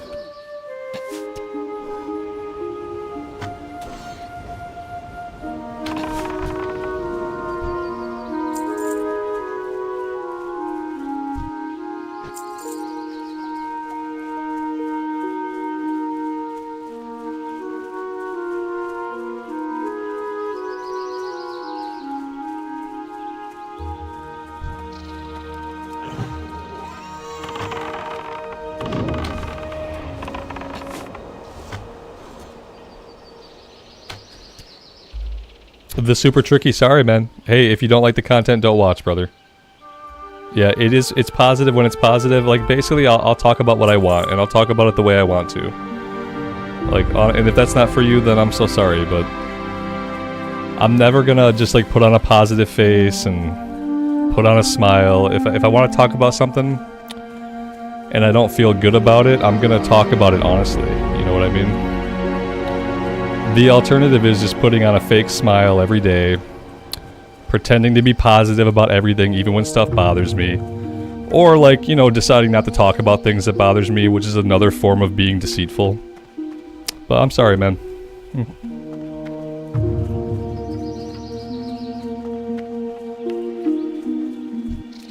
Trust me, I understand, because I have to be me, and sometimes I think, damn, I wish I could feel more positive about more things. So I get it.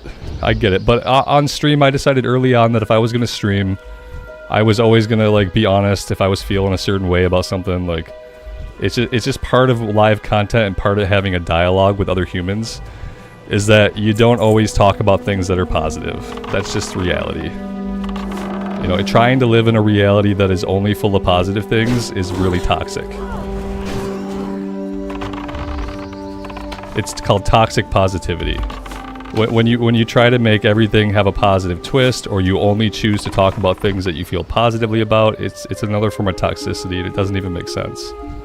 That's not what being a human being is about.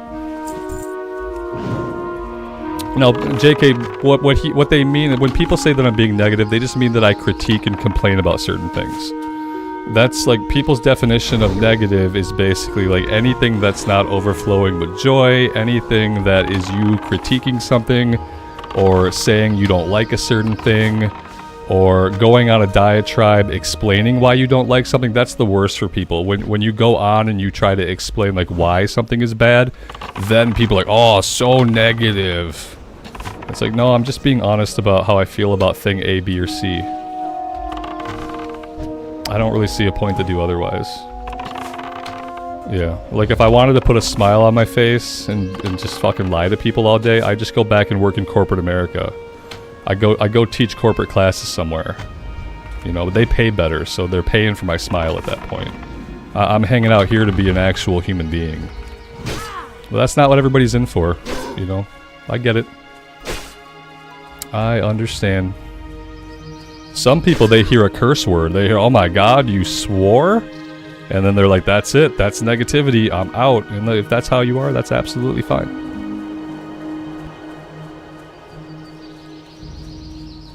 Yeah, it was a choice I made when I started streaming. That if I was going to stream frequently, like, I was just going to have to be honest.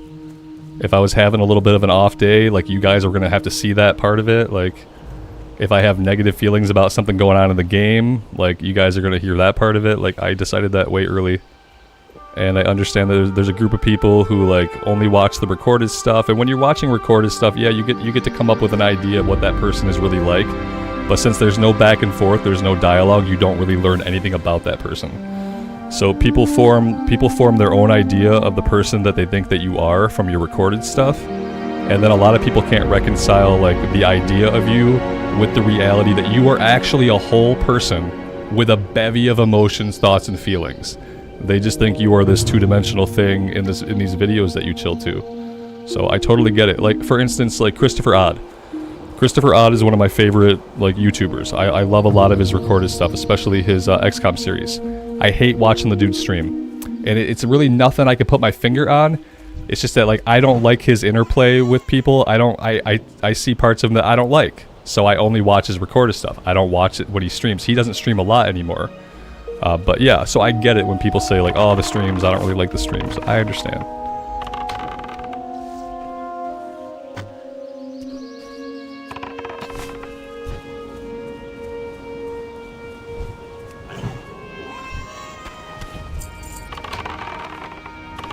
I've kept the streams pretty positive lately.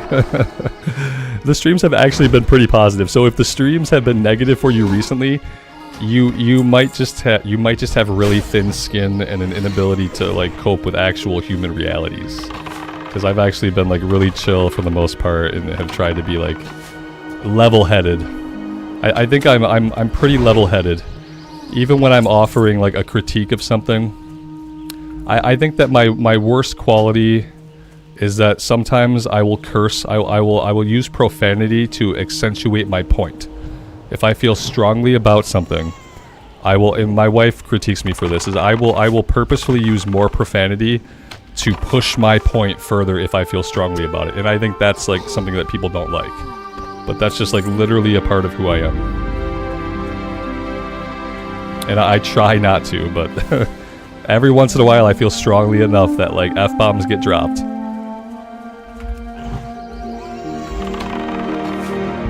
And all I do is I make sure that I don't say anything I don't mean. If I said it, then I meant it. It doesn't mean I might not change my mind sometime, but if I said it, I meant it when I said it, and I meant it the way I said it.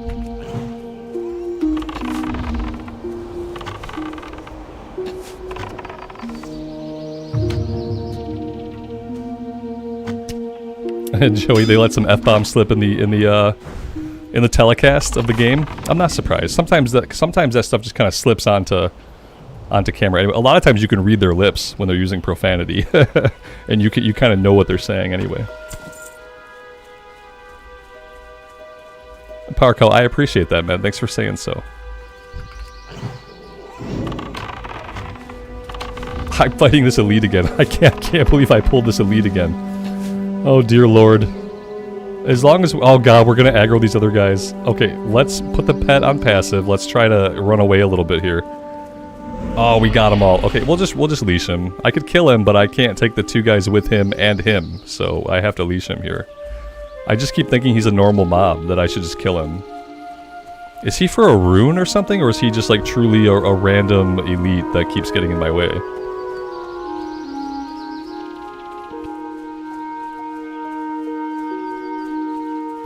Some people want intravenous sunshine, blood moon. Yeah, like there's probably like places to go where people will just pretend to be in a good mood all the time. Yeah, there's probably those. I can't think of any of them on the internet. When I think of like WoW people especially, I can't think of any. Who's guys? One of you guys will know this. Tell me a WoW streamer who is only ever positive, who is never negative, who never gets down on the game, who never critiques the game, who never has negative things to say about the game. Like, tell me a WoW streamer who's like that. Because I can't think of anybody that I've seen play WoW who is just like always positive, never has criticisms, never feels bad about the state of the game, never shares like sad things about real life. Like, I can't think of anybody. But I don't watch a lot of people. Like, I think about Preach, I think about Taliesin, I think about Bellular, I think about Asmongold. Yeah, and those are the people that come to my mind. Yeah, gamer. Mr. Beast. Yeah, not that bullshit. Like, yeah, that dude just has to put on a smile. No, I'm talking about someone who plays WoW specifically. Like, is there anybody who is just, like, positive all the time? Because I don't know if there is. I think as far as people who play this game, like, I'm generally pretty level-headed. Yeah, and if it's a swearing you don't like, well, then go away. Like, occasionally I'm gonna swear. I don't swear all the time. Like, I'm not like Taliesin. Like, go watch Taliesin stream. Dude will drop 15 F-bombs within 30 seconds. I swear to God. I shit you not. He swears more than anybody that I've ever seen on the internet. And he's smiling while he does it. He'll drop 15 F-bombs and he'll be smiling his head off the entire time. So if that's all that it is, if your idea of negativity is somebody using profanity, well, that's just silly. That is simply silly. Negativity should have more to do with intent than with just expressing an opinion or how the opinion is expressed. And negativity is not someone who's expressing an opinion that you don't agree with. That's not what negativity is. And if you think that's what negativity is, then your human apparatus to gauge, like, situations is probably broken. And needs mending. Oh, yeah, that's why I said WoW streamer, yeah. Is there a WoW streamer? Because I hesitate to be able to name any who are just, like, positive all the time.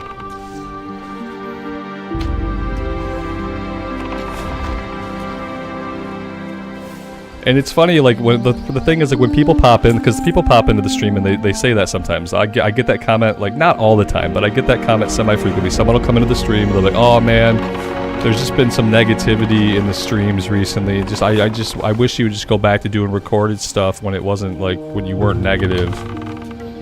And then, like, they never engage in, like, an actual dialogue after that. There's never any, like, specifics about what you think exactly is the negativity.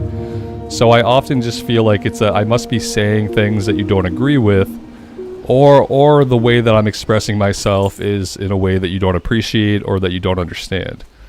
That's what I always have to assume, because there's never a dialogue with the people. It's just like, hey, you're very negative, I wish you weren't. But, like, okay, but tell me more. Tell me more, because I bet it's not really negativity that you're reacting to. It's probably just some, like, real part of me you don't jive with.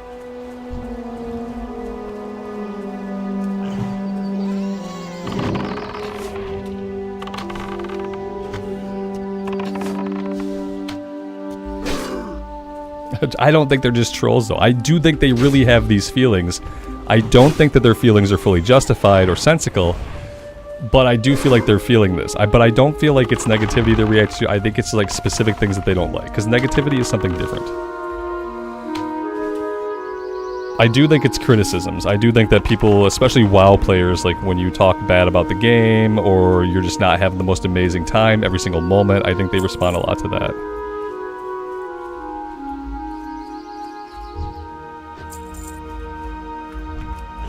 But I really wish people would throw out, like, exact specifics. Like, I really hate how you always talk about this. I really hate how when you feel strongly about something, you drop the F-bomb. Like, I wish they would come in with some actual, like actual material, like an actual thing that makes them feel like I am being negative a lot. Or like, you don't smile enough to vote I don't smile ever. So, there you go. Maybe he watched the day I got kicked out of the dungeon. It might be... right, that's what I think, too. You saw the time when I got booted from that dungeon. And then I went on, like, a comical tirade about how I was going to start groups. And then I had someone that day saying the same thing, but I ignored them.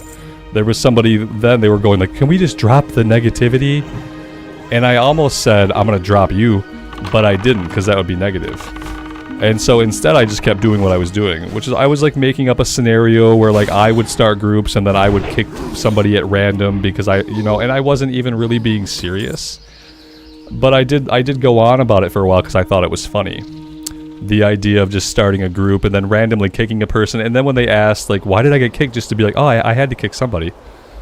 And they construed that as negativity. 2 times they said, can we stop being negative? Like while I was going on that tirade. And in my mind, I was like, I'm not really just being negative. I'm actually just fucking entertaining myself by talking about this. And if you don't want to listen to me entertain myself by talking about stuff, then you shouldn't be hanging out in a stream. Because that's what I'm doing here. You should smile more. You should smile more. Look like you're having a good time. I probably never look like I'm having a good time, but I usually am. if I'm here and I'm hanging out with you guys and I'm playing the game, I'm usually having a good time, despite what I might look like and despite anything that I might be saying. Because if I stop having a good time, if I absolutely stop having a good time, I'll just stop. I'll just sign off. It's pretty easy. People are sensitive. People are sensitive, and I think people, like, maybe even, like, with me, people misconstrue, like, when I'm going on a tirade that's meant to be a joke and when I'm being serious. Like, when I'm going on and on about starting groups just to kick people, like, that's not for real. Like, I'm not actually gonna do that. But if you're a person sitting there thinking, oh man, he's really gonna do this, that's awful, then, like, I don't know, we're not connecting. Our humor is not connecting the right way. Which can be a make or break for some people, you know. When am I going to do the next survival episode? When people start watching it, Parkow. Yeah, when people are interested. When putting out an episode doesn't destroy my YouTube metrics and doesn't cause my other content to not be shown to people. Typically I'll try a new game out for a little while, and then if no one is interested, I can't keep playing it on the channel. Unfortunately, the YouTube algorithm is too punishing to let me put out content that no one's watching. It punishes my WoW vids, and it shrinks the size of our community, and I don't get to find as many of you guys if I'm playing a lot of stuff that nobody's watching, nobody's liking, nobody's clicking on. It's an unfortunate side effect of being on YouTube. Joey, everyone loves a good rant. I tend to think so. Especially when the rant is only semi-serious. I think the best rants are those that are like rooted in a real feeling, but that go like a little bit too far into the comical. Like, that's my favorite kind of rant. The rant is rooted in a real thing that I felt or experienced, like being kicked randomly from a group after I ran to the dungeon with no explanation. Like, the best rants are rooted in a real feeling, but then they go just, you take it a little too far for the sake of comedy. And that tends to be what I do. But if you're someone who's only ever really watched my recorded stuff, like, you're never gonna pick that up. It might just go over your head that I'm like kind of joking. I think that's what happened in that case the other day when that person was like, "Can we stop being so negative with all of this? It's making me hurt inside." And I'm just like, I'm just going on a funny rant, you know. I'm not trying to hurt anybody's insides. Now I'm ranting about rants, so now someone's going to be on YouTube like, "Oh, I can't believe how negative it is. The way you talk to people just baffles me." You missed the point.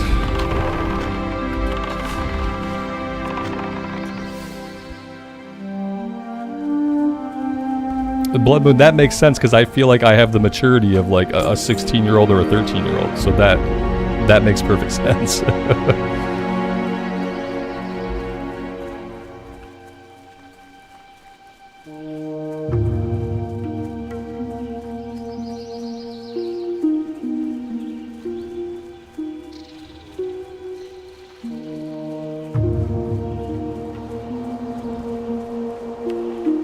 JK, I like how you said I have resting WoW face. I have resting 40-year-old person face. And I've never been like a smiley, happy-go-lucky type of person. I grew up in Michigan, okay? So people that grow up and live in Michigan, we all have a certain kind of disposition. And it's not like smiley, happy-go-lucky. I've never been like that. When I am at my happiest, you will not know how happy I am because I will look exactly like I look right now. This is how I look when I'm at my happiest. Like, there is nothing else. Because to me, like, happiness is a thing that happens inside of me, and it's not something that I have to wear on the outside of me.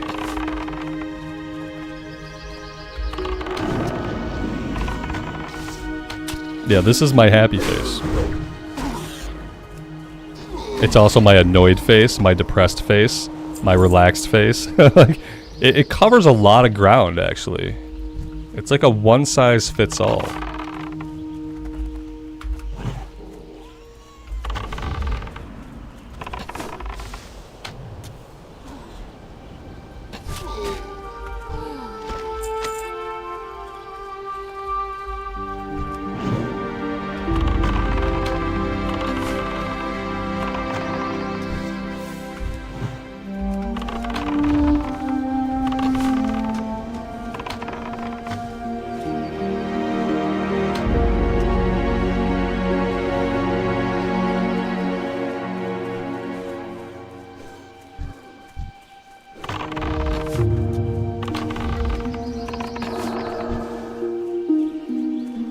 Unfortunately, yeah, I'd love to play more Enshrouded, but it just doesn't get the clicks that it needs to get for like to be sustainable on the channel. I talked about it a lot earlier in the stream, so I don't want to beat a dead horse. But basically, like on YouTube, if you continually put out content that no one is watching, it will punish all of your other videos. So like, let's say there's a day and I put out an Enshrouded video and 5 people watch it. Well, later that day, when I put out a WoW video, YouTube is going to show that video to less people. Because it's going to say, "Oh man, hey, your content sucks. Nobody's watching. That Enshrouded video got like 5 clicks, man. What's wrong with you? That's way below your normal." And then so the algorithm won't show my next WoW video to as many people, which means that the community doesn't grow, which means I find less of you guys. And that's bad. My goal here is to bring as many people who are like-minded together as possible. And so I'd love to be able to play games like Enshrouded and play a crap ton of them. but yeah, it just doesn't often work out that way. It is 3 p.m. Yeah, I had an eyeball on the time. I've been waiting for my Hearthstone to cool off, if I'm being completely honest. And my Hearthstone is now off cooldown. Guys, I have to get going. I had a 3 p.m. hard stop, but we were having some good dialogue, and my Hearthstone was on cooldown, so we kept going a little bit longer than that. I may or may not grind this character out on my own tonight. It depends on what else I have going on. If not, either way, we're gonna have to pick up something else tomorrow. On the table, we could do a couple of different things. We're probably not gonna do anything on Lone Wolf. Lone Wolf is probably not gonna do anything else here. We could go over to Wild Growth, and we could. Let's see. We could do a rogue. I got a rogue. We've got a level 9 Pally, but I really don't want to see any more Alliance stuff right now. So maybe we'll think about rogue. And I'll leave you guys with that. Thank you guys so much for hanging out with me today. I really do appreciate it. And I hope to see you all tomorrow. Take care of yourselves out in the real world. Take care of each other. And we'll see you really soon. Bye for now.